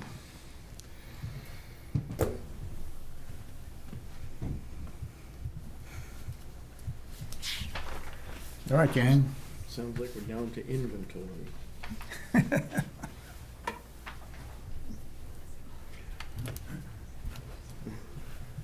Anybody want to open the conversation on what we want to do next? I'd like to address some things that maybe you would want to change right away. Sure. Where are you, Mark? Section 3, registration requirements. Of course, there need to be requirements, but again, these are my opinions. Short-term rental registration is valid for a period of 1. We already talked about this last week. I didn't know if we missed it change or if I missed something, but is valid for a period of 1 calendar year from date of issuance by the town's code enforcement officer. Next line, short-term rental registrations shall be applied for renewed annually on or before January 1st. Those two timelines don't mesh. Because if it's annually and then January 1st, that means you have to purchase it on January 1st every single year, which that would be a requirement. So that's just. Brett, how'd you mess that up? Sorry. Do it next time. No, he was So- taking notes like a wild man. Calendar year? That was one of them. Like, I know that you took a note, but because you said, oh yeah. Just make it a calendar year or? Yeah. I'm just Yeah, wondering though, 12 months. logistically, would it be a nightmare to try and get everybody to register 1 year from when they registered? So like saying you register, let's say you registered July 1st, right? So that's 6 months out of the year that you're registered for. And that's prorated perhaps for the 6 months. And then the next year, and then January, you're expected to re-up. So every year on January 1st, everybody needs to Re-register. re-register. I think in my head, what I was trying to model it after was similar to like dog licenses, where Yeah. you have like a year and then there's like a month grace period or whatever. Mhm. After that, then you still pay more, but then still have to comply with that first timeline. But Like an ATV registration, something. Right, that. yeah, It similar to must those. be registered by January 1st of the next following year. yeah, What's easier for the town, though? I was just gonna ask because I'm sure your I mean, software. it's either everybody's coming in all at once, or Or we're a steady keeping track, flow. having some type of tracking system. So that shouldn't be kind too of- hard. I think, I mean, we don't do a lot of computer stuff, but we probably could have some type of spreadsheet and that, With a reminder that clicks in and yeah, something. spits out a letter. Right, Yeah, that should be pretty easy. yeah. Just I must- think must either be one could issued, work. But after 1 year of issuance. Yeah, I think Yeah. in my head too, with the January 1 like deadline, then in theory that'd like start collecting better data. Mhm. Like we would have a better sample size instead of just over the course of the whole year waiting, like on that January 1 day, after that we could start formulating some Okay. data that way. But That's easy fix. Go ahead, Mark. yep. The application for short-term rental registration, one of the requirements is number 3, septic information, including HHE 200 forms and evidence of when the system was last pumped. This is just a point I brought up. It does not pertain to Raymond. I'm just saying if that's a requirement, and let's say somebody put on a sewer system at some point in time in the future, it no longer applies to them. It's not a requirement. So I don't know if I'm just throwing it up in the air. Sure, I don't know if sure. it should be a Right, if that requirement was now, happen. and then later on revisit it, Yeah. years from now. And I we get a think, septic system somewhere. reasonably, it could just say if on, an on-site septic system, you need If, to. if applicable. Right. Yeah, right, sure, okay. right, Okay. Just wanted to Just point to that out. cover that base. Exactly. Yeah, yeah, yeah. Just because if somebody says like, I don't have a septic, and then you can't get it, you can't register. Like, that's the only reason. Right, there are a few files that have come across that have no design in there. We just Yep. ran across one the other day, and they had to do they scoped it, and it was failed. Yep.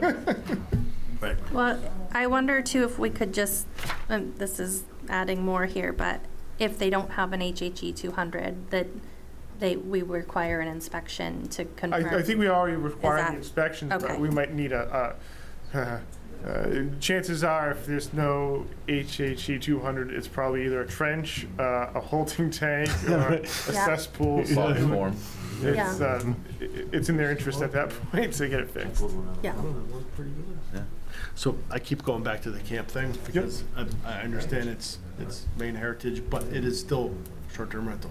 Does this apply to somebody that has a camp for 150 years and rents it every summer? Because they don't have that. So then we're gonna have to, I mean, they could be in violation. right, that's what I mean. So I'm just trying to protect everybody here. Yeah. Gotta be fair. Yeah, if somebody's gonna register, they're gonna have to do the inspection and find out what's going on. And like I said, that one today, they found out it was failed. Right. So, it's kind of it's because it's going through a sale is why they found it. Exactly. But, it was, Yep. an issue. Okay.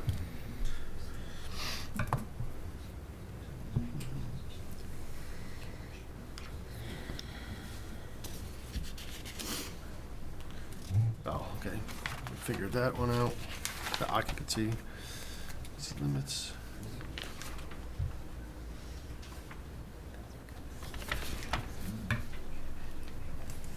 I just wanted to qualify what the dwelling unit's owner must provide off-street parking for all guests, subject to the requirements of the parking standards within the land use ordinance.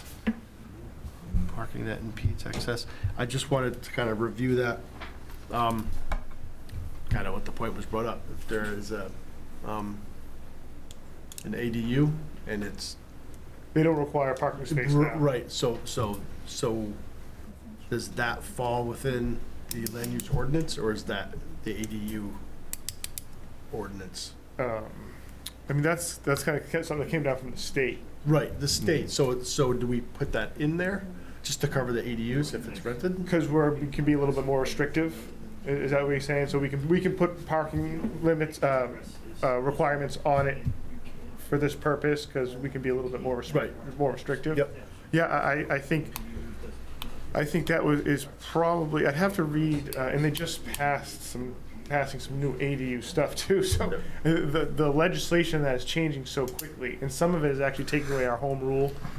So they're telling us we can't be more restrictive. So it's going to be a really difficult. It's difficult. Right. It's a moving target all the time. And that's where I'm concerned, because we keep talking about people parking on the street. Right. But if you have an ADU and it's quite large, and you have a couple bedrooms, and one person comes in each car, you can have 6 cars on the street. Right. That's where we're just not addressing that. So I know that we can't address it and enforce parking area for an ADU. Right, but we can say you can't park on the street. Right. No street Can't park on parking, the street. something like that. Yeah, simplified too. Yep. Yep. I'm just, because this is saying. And that's actually easier to probably to enforce, because you drive down. No parking They're on the street. blocking the street. Right. I don't Don't have to worry refer about to the this to number say of parking. all vehicles must be parked, on the property. Yeah, Something like that. yeah. No, I think that's fair. Time on a response. Oh, for an emergency. I had to, and we started out with the subletting and event hosting. I do agree with the subletting, that you shouldn't do that. Include guests beyond short-term rentals, maximum occupancy rate for visitors. I think we really need to talk about the max occupancy for 24-hour guests. Or when the neighbor made the complaint. Yeah, I agree. So let's just table that for right now. We'll go back and do the occupancy all at once.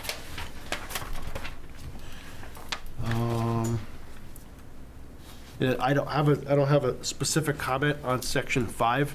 Just reading through this, I think that this is a rabbit hole that we are going to have to go down. I feel that in this town it's unenforceable.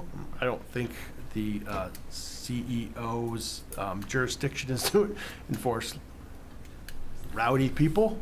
I think that the hope is for voluntary compliance. That's type of exactly thing. what. Right. So I just want to point out that reading through this, that there's a lot of, if this, then bring to Superior Court, then, and I know it's to cover all bases. It's, we're creating something that's not enforceable. So I just want to just make that note. I don't have a correction. I don't have a solution. It's just, There probably isn't one. There isn't one, right? If we're going to have it just to have it, then. It might be a case of, we have to revisit this in a year, if this goes forward. If it's becoming a problem. And then, we kind of, because the ordinances are a moving target too. Absolutely. So, and I think that, revisiting stuff is probably a wise move, sure. To Bob's point, there's like 1% or 3% that are going to push the limits, and you have to have some bumpers. Exactly. Have something backed up, so. Yep. I guess I had one question about the 3-hour response time. Like, how are we monitoring that as well? To section 4, emergency contact. For if there's a discrepancy and the neighbor calls and the emergency contact needs to make contact with the neighbor within 3 hours, how is that going to be regulated, I guess? Where are you? Timestamps on their phone? Section 4. I mean, that's. I understand like the timeliness, but to put an hour number on it, I feel like we're kind of. Yeah, I mean, we could even say within 24 hours to something. to make Timely matter. reasonable, Timely. Yeah. Yeah. but maybe not to exceed. I just feel like that 3-hour marker, anyone who's making Yeah, that yeah. complaint to be like, I called 4 hours ago and now, we're dealing with this issue. But we may want to put a Timely not to exceed 48 12 hours or- 24 yeah, hours, 20 something like that. yeah. Just, Not to exceed 24, okay. Just a comment that from the fire department. I think for emergency type situations, you want people to respond back to you quickly. So that not to exceed, I think, is an important point. There might be some times where we're asking them to get right in touch with us because it's severe. Yeah, I guess like at that point of an emergency or a fire or But they gotta ambulance call needed. 911. Right, but I'm more talking towards like a noise issue or something like that. I mean, but to Wayne's point, we may want to have them have a backup number. Listen, this is the main one, but we need a backup. If we can't get a hold of you, we need somebody, another person at least, if there's an issue. Well, and I wonder if it's the word emergency that throws off And the, at that point, it's 911 because Right. it's Or maybe emergency. Emergency Your point of 911. contact's 911. So we're We not- would be calling 911 on, I'm saying, if something's going on and a neighbor is trying to get a hold of, or we're trying to get a hold of the homeowner because something's, going on there and we can't get a hold of them, having a second number. Yeah, secondary contact, that makes sense. Just a secondary contact. but why don't we make it a non-emergency contact, right? Yeah. Right, just in case. Emergency will be the sheriff or the fire department. Correct. Right. Okay, good catch. So to piggyback on that, go back to section 5, the first A. It says in here, there's a directive to any complaints that interrupt the quiet enjoyment of a resident in their home or immediate neighborhood may be reported to the Cumberland County Sheriff's Department. I think we should strike that. That's kind of, That's what you do. what we do If some- anyways. I mean, we need to strike that. That's Yep. not, I don't think the Sheriff's Department would enjoy us sending people if they're not enjoying their dinner on the deck. I don't think Town of that's Raymond what. says they can call. Yeah, you can tell Raymond's not call. and if there's a real problem, people gotta call the sheriff anyways. Exactly. Yeah. I don't think we need that in there. So this is the part that I was bringing up. The code enforcement officer shall establish and maintain a record of all complaints received for each short-term rental and investigations with findings reported by the code officer, et cetera, et cetera. That, I don't know if that's gonna require another assistant to keep this We kind of book, do that so- anyways. So if you, okay. I If don't know there are that, so- complaints come across, we kind of usually Okay. slip something in the file. Cool. Yep. Like a violation or something like that, and then you can. Yeah, just Okay. say there's somebody, a suspected junkyard, let's say. Somebody calls, Perfect. perfect junkyard, kind of investigate, maybe it doesn't rise to that level, but we see it in there and kind of keep an eye on it. Okay. Kind of thing. No, I just was concerned for the No, I appreciate administrative measure of the that. town. It's just, I don't want to, Yeah, yeah.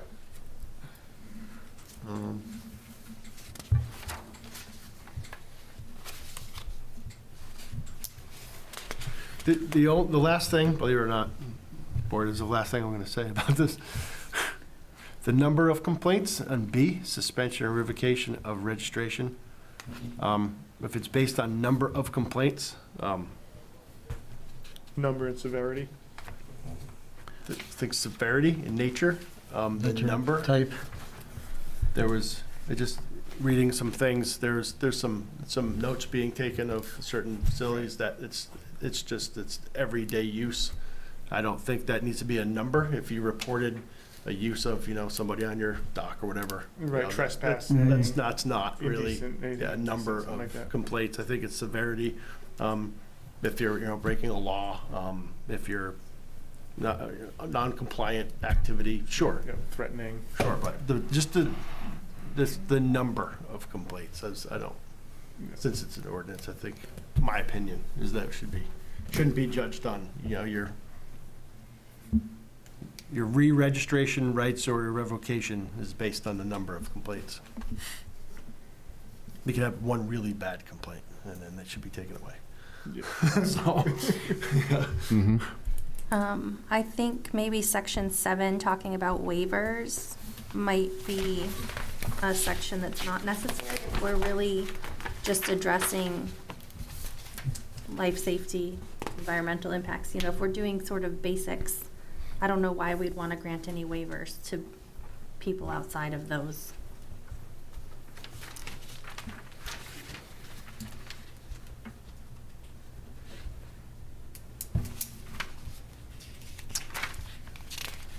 they're going to be requested at some point. Sometimes I think it's better to have a set of criteria for a waiver than to have no, or we put in the ordinance that nothing is waivable. I mean, what would they be waiving? Yeah. I mean, a registration? Like, you need to like, why would? Well, I think we Parking standards. Yeah, I think we were like that, thinking maybe. of parking. I think we were thinking of occupancy. If the septic, if we're in the two per bedroom, but it was built with a 5 or 6 bedroom septic, then they could come in and say, I've got the septic, why can't I exceed? Yeah. And that would be a waiverable item, and we would say, yeah, sure. Yeah. That's. I think that's what No, we would. I think if occupancy is part of it, then yes, Yeah. it makes sense to stay in. But if we're not going to address occupancy, I don't think they're not going to. What else are they going to we're going to do something with it, but it's on my list. Okay. The only waiver I It's our could last see, thing. Jason, you correct me, but I know there's a bunch of systems coming in for septic systems that upsize from 1 bedroom or some from 3 bedroom to 4 bedroom by using You're talking like the sledgehammer. the Yeah. tertiary systems where you get a 75% reduction in your field. Correct. Yeah, yeah. And at that point, would that be a waiver? Because technically your septic's not designed for a 4 bedroom, but you upscaled it to accept more? So let's, for example, say someone had a 3 bedroom and they added one of these, especially the tertiary system. Correct. The field would, then you would basically almost triple your capacity by putting one of these systems in. Right. Well, I guess my question would be, is that all just part of the HE 200, or would that Yes. be a okay? Yeah. So for So a that's 3 part bedroom of design, it. you're shrinking the field by putting the system in. Mm-hmm. It's for small, these postage stamp style. Yeah, if you're adding 1 bedroom, I think sledgehammer qualifies Yeah. for one additional bedroom. Or if you have one of these lots that needed a minimum lot variance, I'm thinking around some certain spots in Thomas Pond and Panther Pond with these small 50-foot wide lots. So you have the septics are it's kind of an ironic thing in the town. Our most clustered septic systems are in some of the most sensitive areas. Thomas Pond, I was talking to a gentleman, he was telling me that Thomas Pond doesn't turn over very rapidly. And so that's probably the most highest risk pond body of water in town, and that has the most intense development around it. Yep. So Makes sense. All right, go, Mark. Sorry. Waivers. Writing, I knew it was Yeah, maybe add something, waivers shall not be considered regarding life safety or anything to do with codes. Yeah, that's a good idea. That's That's just clearly, yeah, right. doesn't 2 kind of address that? I was looking at that. Just maybe change the wording. Application Number 2. standards is, was it to public Yeah, health, public safety, safety. and general welfare? An I wanted existing to ordinance? touch like something safety, life safety Just code. life safety. Yep. If you want it registered and your stairs are steep like this and you're introducing, I want to be registered, you can't have that waived.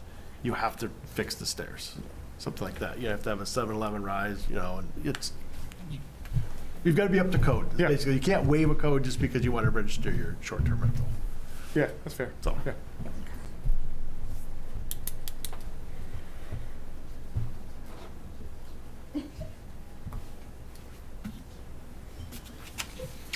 All right, Section 8, everyone's okay with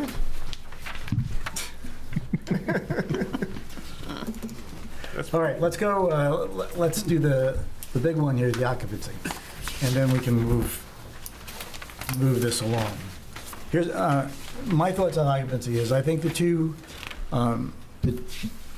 per bedroom, the +2, taking Mark's suggestion of modifying that to be a overnight guest, that the limited, and I feel that a couple of reasons. One, I think that I do not think that it's enforceable, and I don't think it actually comes down to be fair to limit the amount of short-term rentals in a particular area to what Rob was, I don't know if Rob's still here, but what Rob was talking about. But I think if the ordinance itself makes it less profitable for people for an organization, or even out-of-state individuals, to flood a home with 16, 20 people, and be able to do it because our ordinance doesn't address it, I think then that leads to more and more short-term rentals.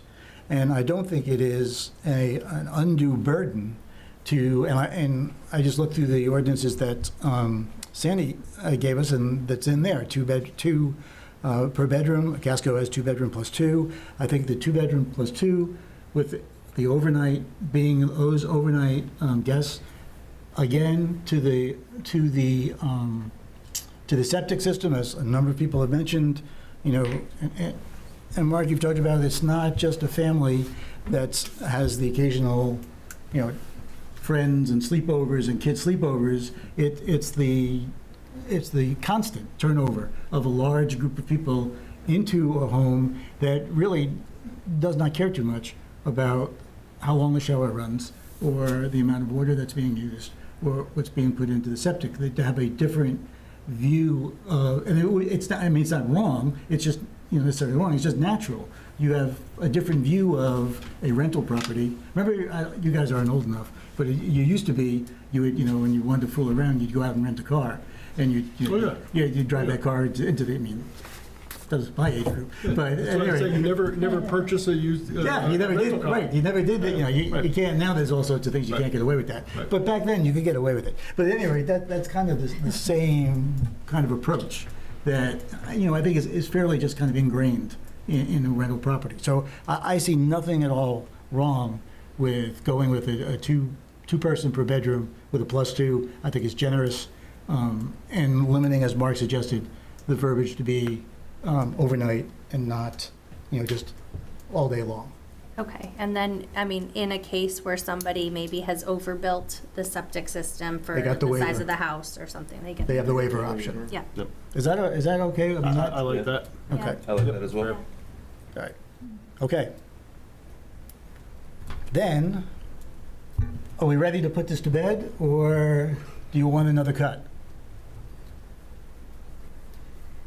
I feel good about it. Put it to bed. Put it to bed. I- Beat it to death. Yeah, well, I think, yeah, Kathleen, Is Kathleen? Any more comments? do you have something to say? I have. You always, tons. well, no, okay, you can't say tons. I can. Couple pounds? Send them to you. No, well, what would be, what, If you would like. could you go to the mic so I gotta get it on tape. What would you be thinking So, about? for example, we don't have any regulations in the town about noise ordinance or anything. Correct. So we're very hesitant as citizens to call and disrupt Cumberland County Sheriff when we don't have a noise ordinance.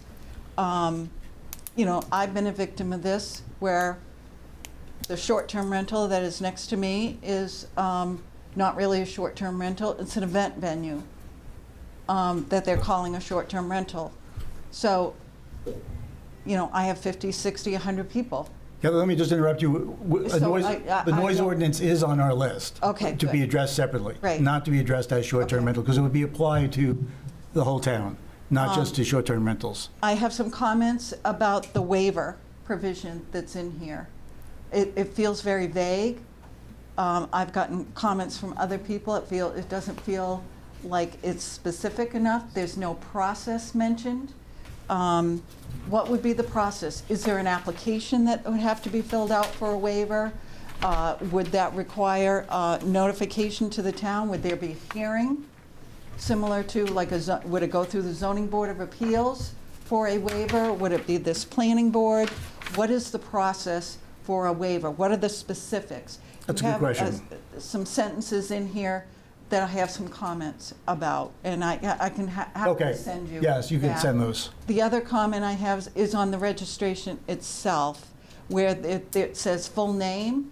We'd like to see the name that is on the deed, so that we'd have maybe a better view into whether this is an individual, a corporation. Good suggestion. Something of that nature. Also, in the staff section, where there's some comments on the registration, we'd like to see something in there that you're in good standing with the town, that you've paid your taxes, that you're current on your taxes. You have no other violations going on with the town in order to register.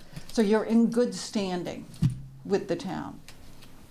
You know, we all can look at the list of delinquent taxpayers, and that list seems to be growing every year, and some of it is quite substantial. I don't know if they're short-term rentals or not, but I would think a short-term rental that's supposed to be paying 9% to the state ought to be paying their taxes in this town, especially after we've just heard about all the implications of roads and trash and everything else that is going on. So we have a few more, and I'd be happy to send those to you. I don't want to hold up the process. Thanks, Kathleen.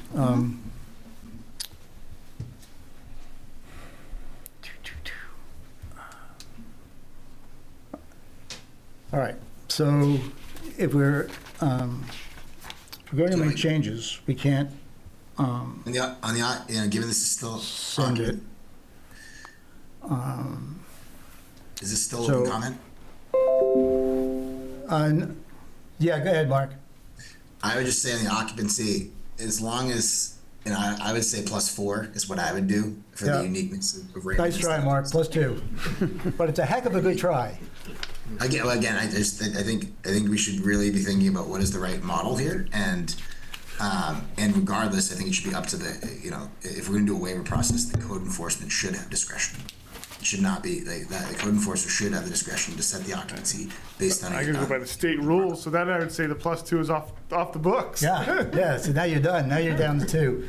No. But again, for the waiver, the +2 is. I get what you're saying there. It's fine. That can be the baseline piece. But then if you apply for a waiver, the code. Mark, you got your overnight guest right in the ordinance now. You won. First of all, again, a couple things. This isn't about me and getting in for me. This is about the town. I know you are. I understand, Mark. I do not want to see property values fall by 20% and watch the entire income of and the providers that live off this industry get damaged. So this isn't about me. That would make Peter happy, though, as prices became more affordable. Absolutely. That's what he wants. All right, we're done. We're done, Mark. So my only question to the board is, do you want to see the changes? I think Kathleen's idea on the specifics of the waiver probably makes sense. Do you want to all come back again before we send it to legal? Or do you want to just have Brett makes those changes and then send it to legal? What are your thoughts? And then we review after legal to see if the legal. We review after legal with it. I think that's fine, because then we could weed out some of these ifs and ands. Like if we can even do a +2, we'll figure it out. Legal could have some stuff. Legal might say we have to change anyway. Right. So Yep. Okay. Is that all right with everybody? Does that make sense? Kevin, you okay with that? Right. Yes. Can I have one more question? Is there a point where the town views a short-term rental as a business because it's owned, like maybe a real estate, some developer owns 6 of these things, some investor, and is that qualify as a business, or is that still a non-business, a resident short-term rental? I'm not clear on if there's a point where it turns into a business and then it's not allowed in that zone. Well, if they're different properties and they're not all ganged up on one property, then it would be residential no matter what by town ordinance, right? Yes, by town ordinance. Yeah, I think I even read about a court case that kind of explained that renting your house out as the theory is that use is the same. It's somebody's living there as a house. They use the kitchen, they're sleeping in it. They're not renting it as a function hall. They're renting it as a house. Exactly. It's not a Correct. restaurant. People are coming and going every hour to dine. And right. It's for a So whole. if you own 6 houses and you're renting them out, how does that's not where you're living, but not, you own a home and maybe you have one other, investment property, but not like a lot of people are worried, we've heard that tonight, that there's, businesses that come in, they buy up as many as they can, and they start renting these things. Is that a business, or is that a real short-term rental as far as the town is concerned? It's again, it's the use. It's irrelevant who owns that. They're tax-paying owner. It's a use. It's in a residential zone. Therefore, it's a home.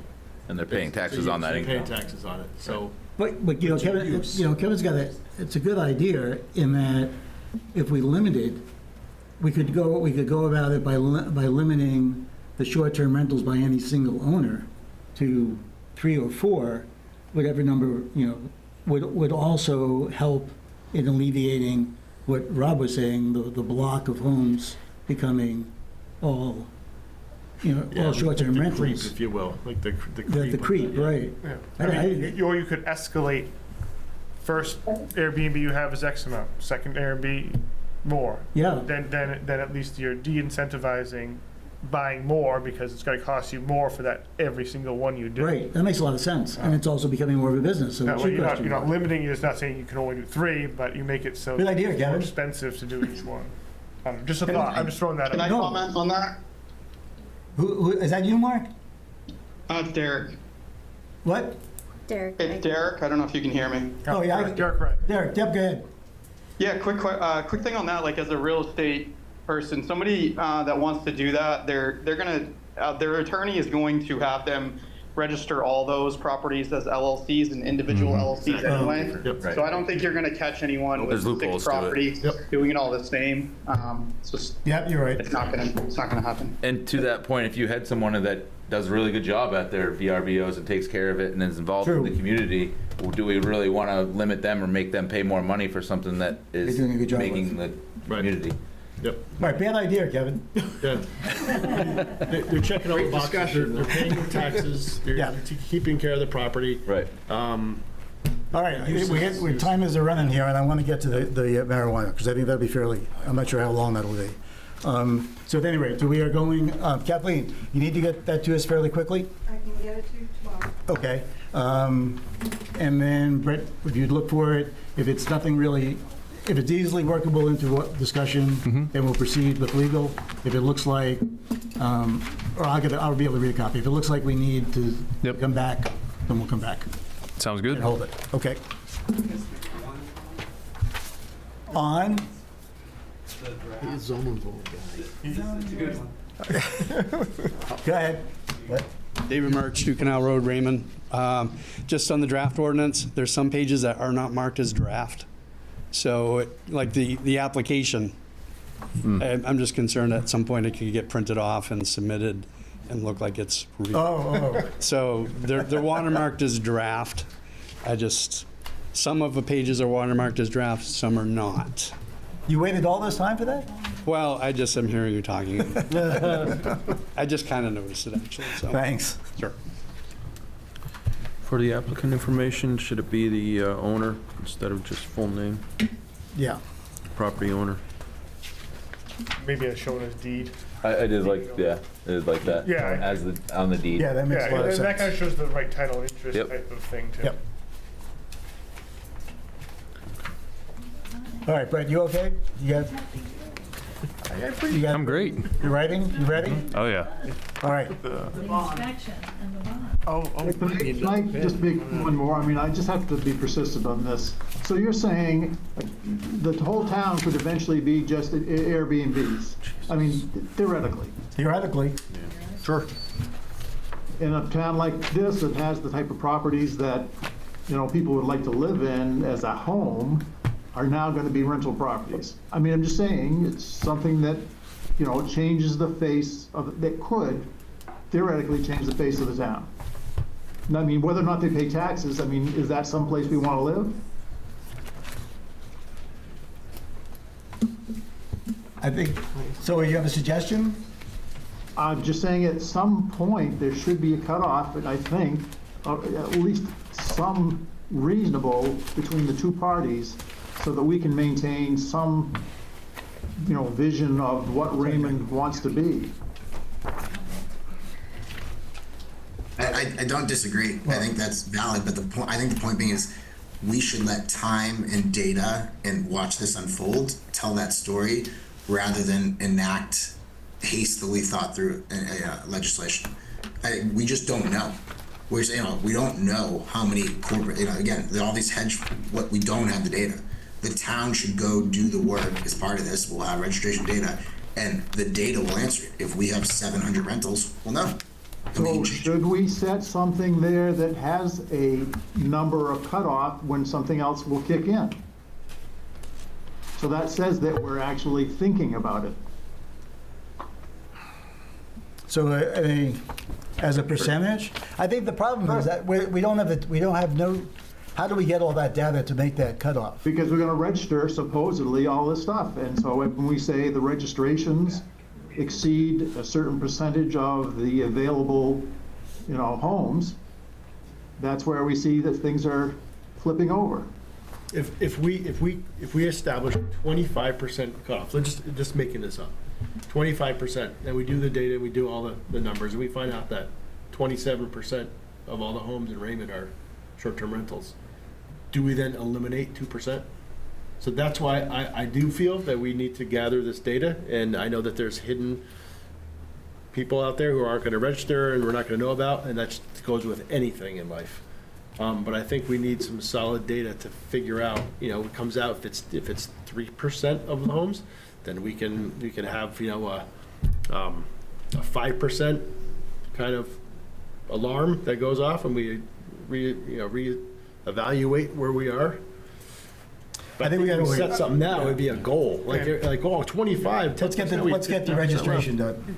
Bob, one thing I thought about, maybe we could have something that if it's owner occupied, you're exempt. If it's not owner occupied, maybe put caps on that. Yeah, let's not even touch it. Let's not even touch it right now. I mean, let's get the registration.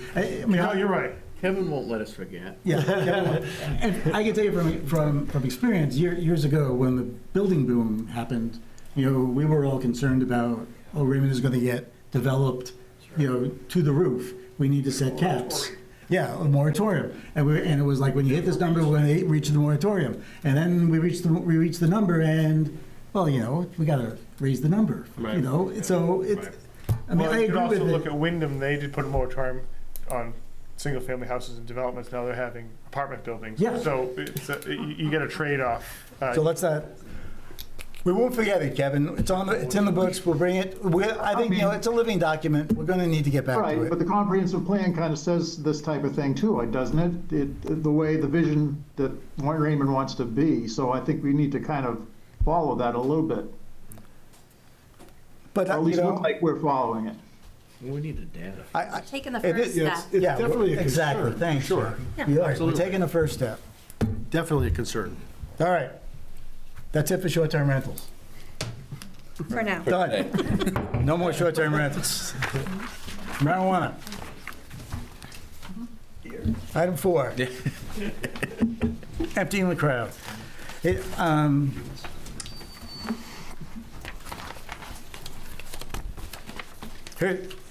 I take exception with this odor control stuff. And here's my thoughts. I mean, why would we put in an ordinance for odor control for marijuana? I mean, why not for the peonies, for the flower farms, that, the lilacs that get blown over? Yeah. I mean, it's like, it's legal to grow it. So if it's legal to grow it, how can we regulate it? How can we regulate the odor out of it? I mean, it's legal to grow it, right? I mean, we could do the setbacks, agricultural setbacks. Sure. Right? But, and believe me, I am all in favor of this, of everybody to do what they want. I'm just pointing out that years ago, I think where you're pointing out, you said that we're too young, most of us aren't, that we used to dine in restaurants when people smoked and hit ashtrays, and then finally said, we can't do that because your rights end where mine begin.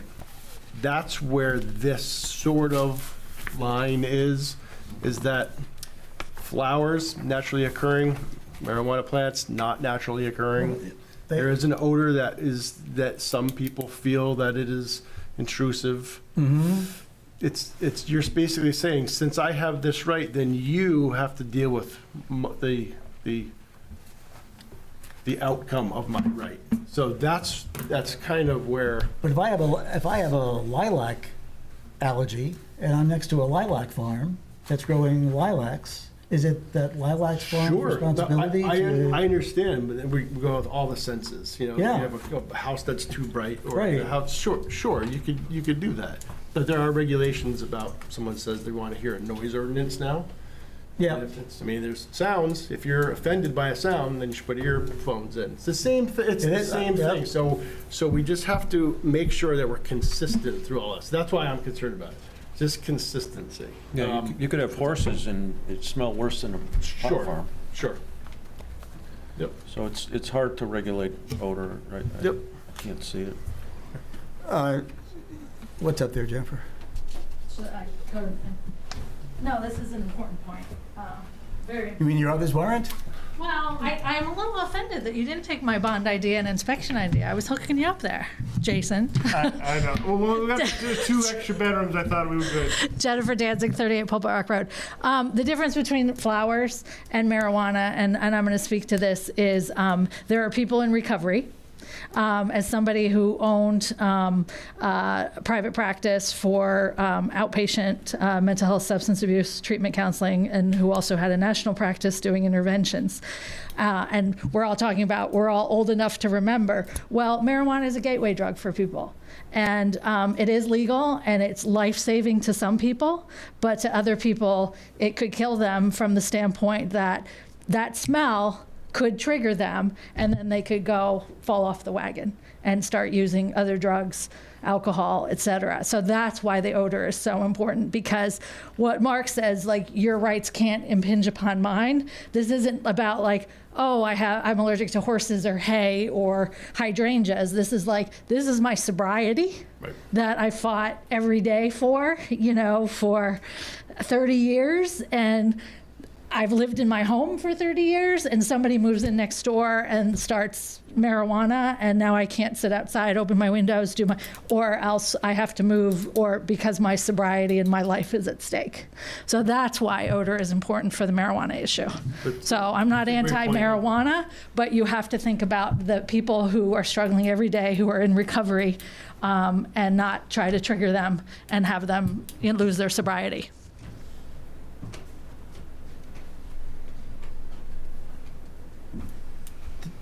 Desiree, are you still out there?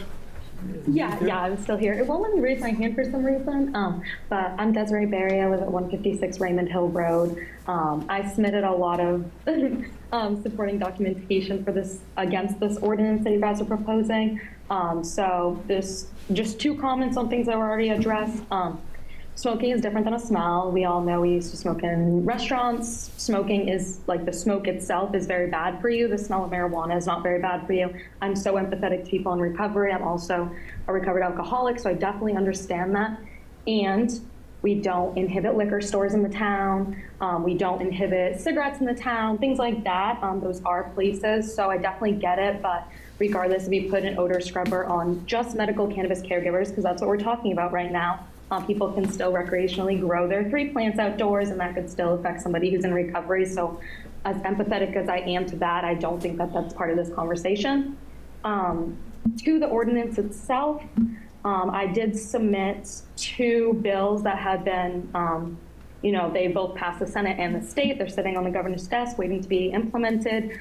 In your guys' definition of sun-grown, I'm fairly certain that you can't redefine what sun-grown cultivation is. And so on the 3rd page of the 1st section, it says sun-grown cultivation means cultivation of cannabis that uses sunlight as the primary light source and uses 100 amperes or less per 1,500 square feet. If you guys know about odor scrubbers, you know that in 1,500 square feet for cannabis to remove the smell, you need 10 to 15 odor scrubbers. That would put you over the 100 amperes. Additionally, right above that, it does define indoor cultivation. And it says that indoor cultivation means cultivation of cannabis in an indoor space that uses more than the 100 amperes of electricity per 1,500 square feet, or that uses sunlight as a light source and uses more than 100 amperes of electricity per 1,500 square feet. So an indoor space would include a greenhouse, and an outdoor sun-grown space doesn't need to be inside of a greenhouse, according to this, and especially because you can't exceed those 100 amperes, there would be no really point to be inside of a greenhouse. It also, in that same ordinance, it talks about the the different security measures. It says in a greenhouse needs to be locked with security cameras. But the whole point of the sun-grown, and I testified at this at the state, the whole point of it is that the fencing really inhibits the amount of sunlight that you can get to your plants all year long, well, just in the summer. And so that's why they have in the Sun-Grown Act for if you're not using a greenhouse, you just need a gate on your driveway and no trespassing signs posted. So I just would, again, advise the board to look over both of those because they are sitting on, they were bipartisan bills that were passed in both the Senate and the House, and they're just waiting to be signed in.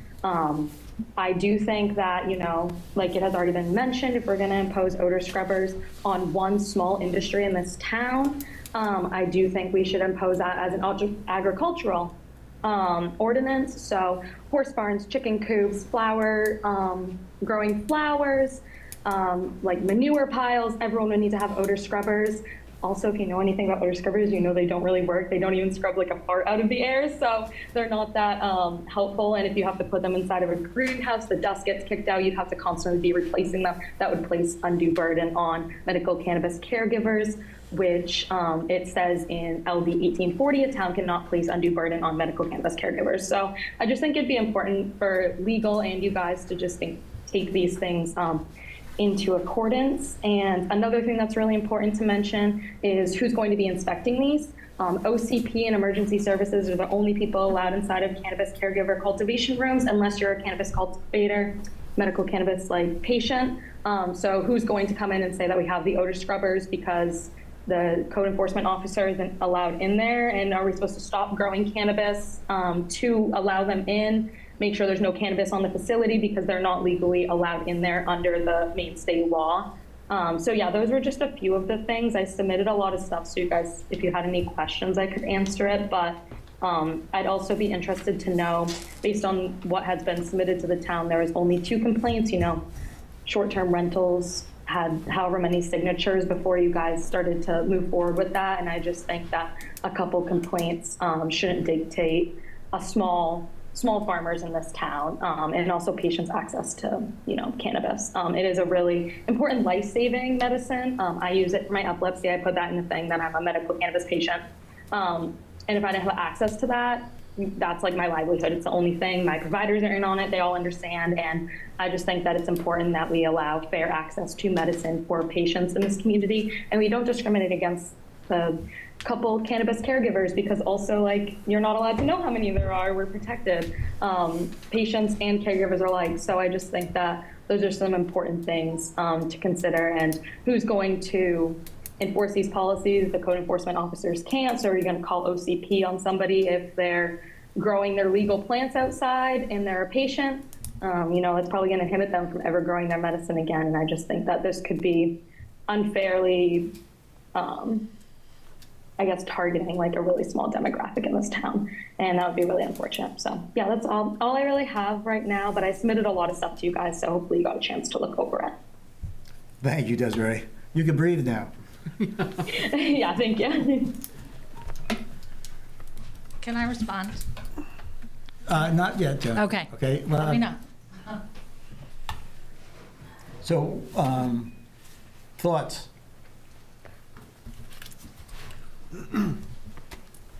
I just feel like it may be being misconstrued in the community that this is limiting the growth, and there's no way are we trying to. So I want to make that limiting. Right. It's a state law. It's these are residential zones often.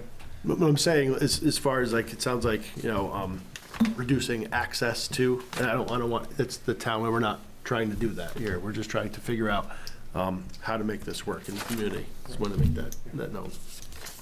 And these are going in residential zones. What's up? They're residential zones, so it's Right. not like it's an industrial area where the smell isn't going to bother people because it's an industrial area. You know, it's right. These- It's just these that are real sure. I'm saying that the terminology that's been used in a couple of letters and whatnot are that we're reducing the access to medicine, and that's not the case here.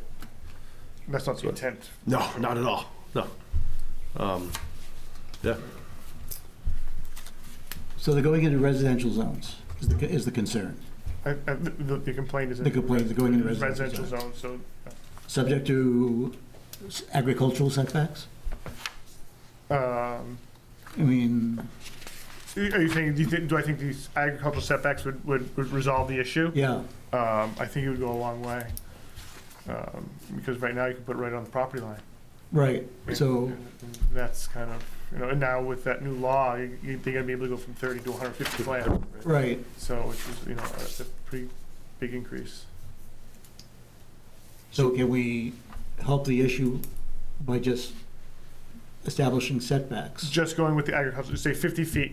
Yeah, I mean, I don't have a problem with that. That's easy to enforce. right. We just measure. And we're not treating it differently from anything else. Right. Do we have any, I mean, we don't have, like, 1 acre is kind of our smallest zoned residential. Right. I mean, there are some Besides the village. legally existing non-conforming lots that are smaller, but those generally on the lakes, and I can't see anyone thinking this is a great spot for a cannabis grow operation right on the side of the lake, other than it get a lot of sun, but you're not going to have the square footage, generally speaking. Yeah. Okay. I mean, I think it'd be hard to tell someone they have 2 acres, they can do less than like someone that has 3 acres. I'm not sure that's. Well, I think the setbacks are gonna determine that. If you're on a 5-acre lot, then obviously you have more You'll be space, but if you're on a Right. 2 or 3 acre lot, then you're limited. Yeah. I think the setbacks is, the simplest way. And I think fairest. Yeah. Right, that's the note I wrote, that's Oh, setbacks. we're in agreement? Yeah. And at least as a Right there. starting point, if it's still an issue and we get, people like, well, I can smell it on my property line, then maybe we revisit, but. So how do we approach that? We just said it, we determine it, we declare it an agricultural, Yeah, I mean, the agricultural uses, I mean, I think, already have that. I think it calls out for certain, if you have more than 2 animals, so, 2, not dogs or cats, but like horses, pigs, Right. stuff like that, not chickens, they don't count like in the same way. But, an operation where you're gonna have, intensive agricultural use has to meet that setback, so we just add, cannabis cultivation, kind of to that agricultural. it seems like what, Yeah. Yeah, I mean, that's pretty much what that, is in the standard section, B1, enclosures and setbacks, where it references the agricultural use setbacks, and it has to meet those. I guess the nice, I don't want to step, Yep. but they have the ordinance kind of just, we get that, we do not opt in, kind of in there, just so that anyone who's looking Right. at the ordinance gets the idea right away. Sure. Okay, well, I can't open up, this is what I can do, this is what I can't do, and they know without, too much digging. So will that make people have to move their That's my next pot locations if they're already within the limits or beyond the I limits? guess if we passed and something got voted on before harvest season, but I don't foresee that happening.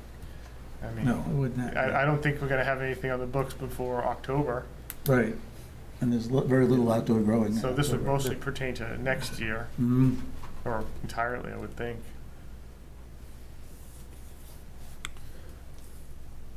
It's not like it's a perennial, it's not like a tree that they're gonna have to dig up and move, they have to replant every year.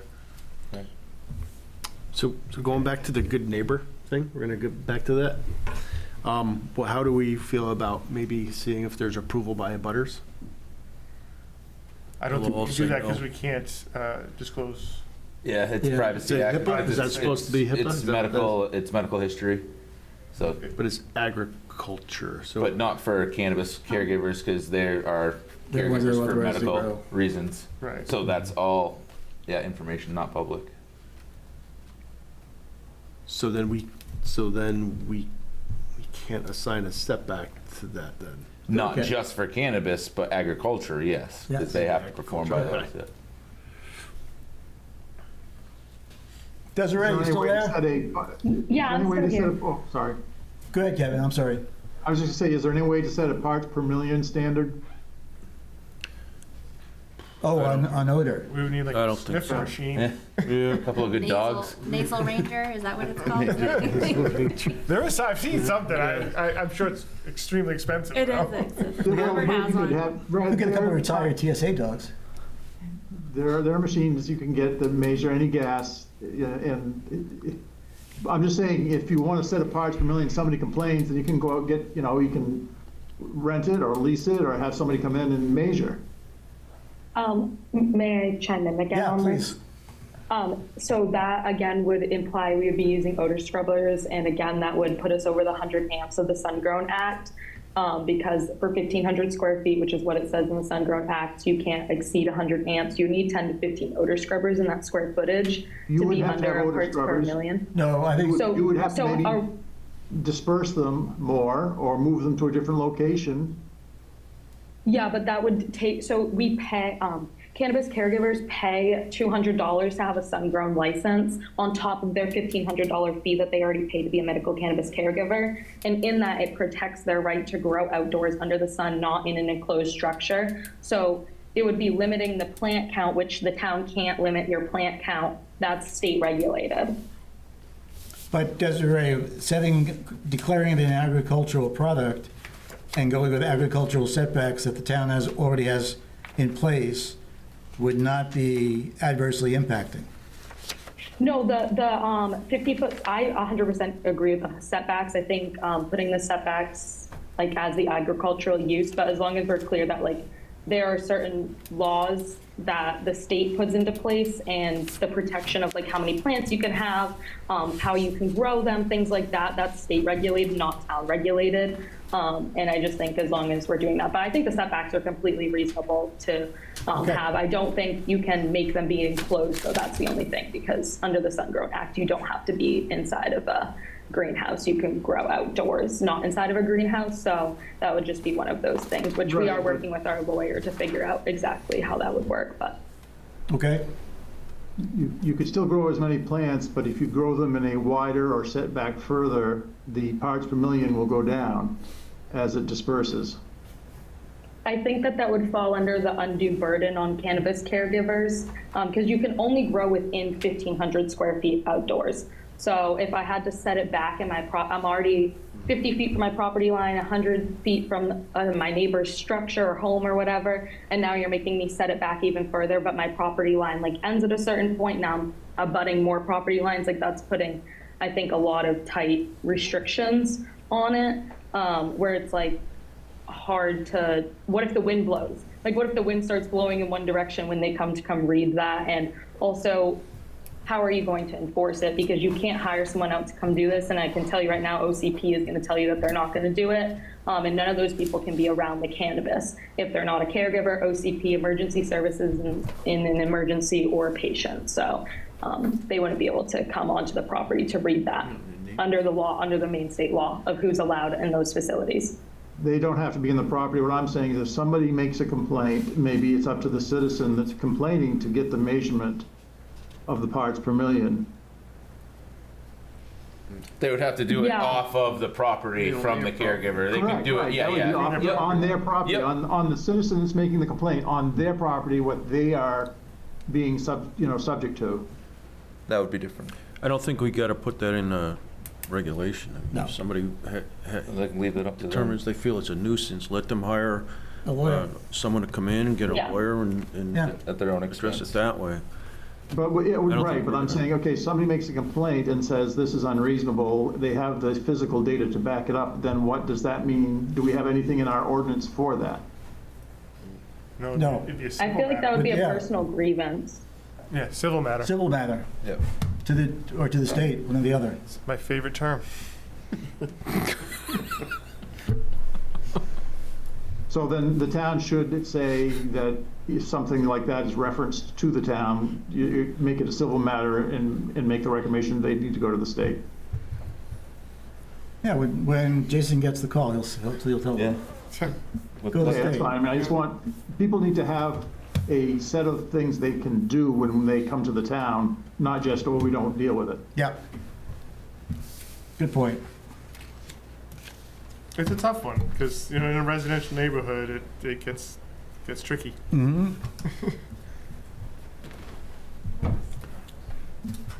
We done with marijuana? No. Jennifer has a question. Oh, Jennifer. Yes, Jennifer.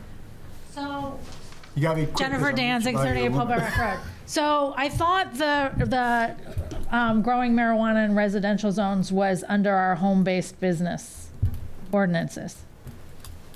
right? Like I recall the veteran who came here who was complaining about the grow next to his house because he couldn't have his windows open, he couldn't have his air conditioning running, he couldn't have his laundry outside because the marijuana people who were medical cannabis people had gotten the permission to grow under the home-based business, and he had started out in his garage, but now he was out in the yard, and that now it was affecting that. That's how this whole marijuana thing came up, was that one elderly man who came and said, like, I can't open my windows, I can't sit on my front deck, I'm a veteran, I have like COPD, and I can't breathe, and that the fact that the marijuana people, it was a home-based business because they were in a residential zone, which meant they had to grow it inside. And what was happening is they had exceeded the garage and we're now growing it outside, and we're in violation of the home-based business. Because we had the guy from the state come and talk to us.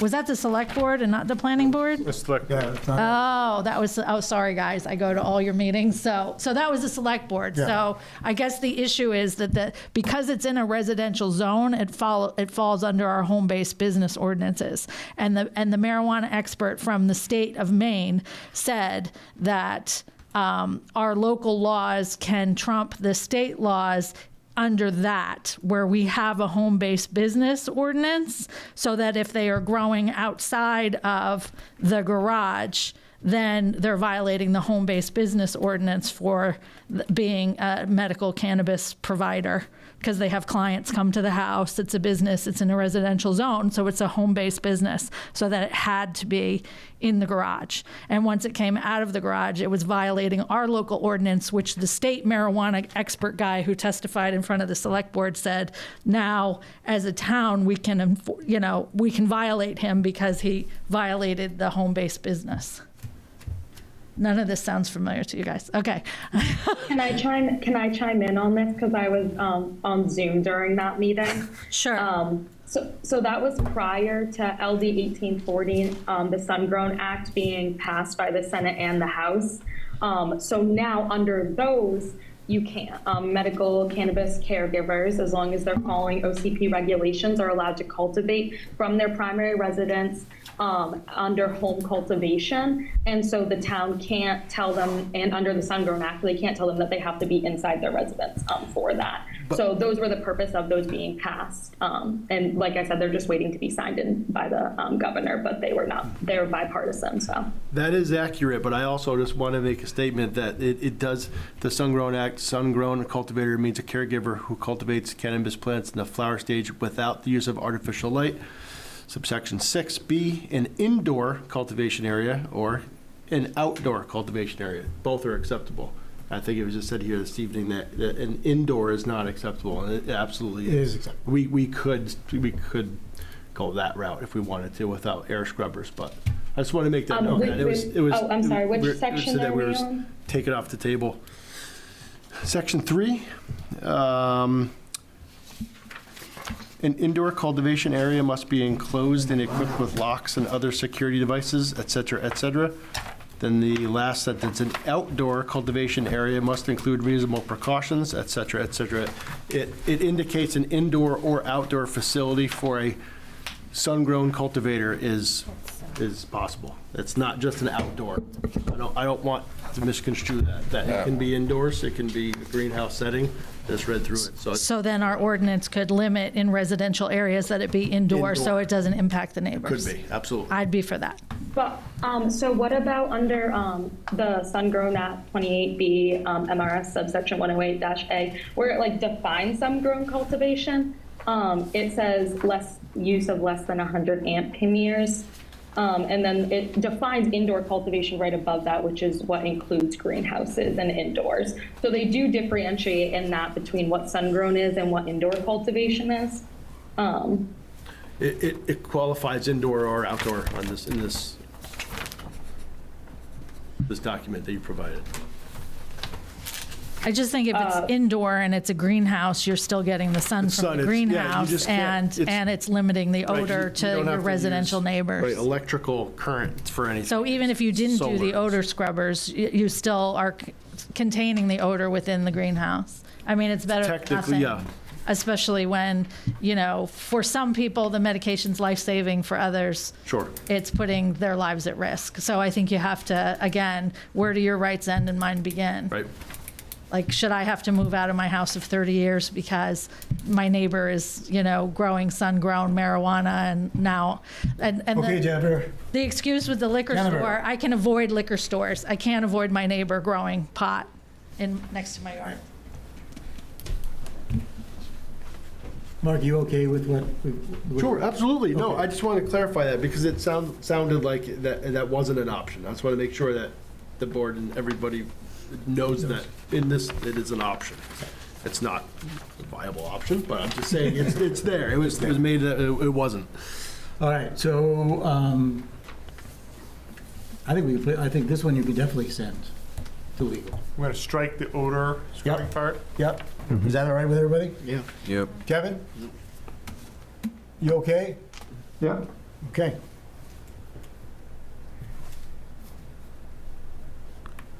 Just want to let everybody know it's 10 minutes past my bedtime. You can fall asleep on this? I got to drive home first. Can you sleep and drive? So are you I making can it do that. indoor or you're not making it indoor, right? Like, you didn't address that. We're just setting it as an agricultural products. So it's going to be under our agricultural setbacks. What else? Have we got anything else? Project coming, They didn't, Nope. that wasn't a full one.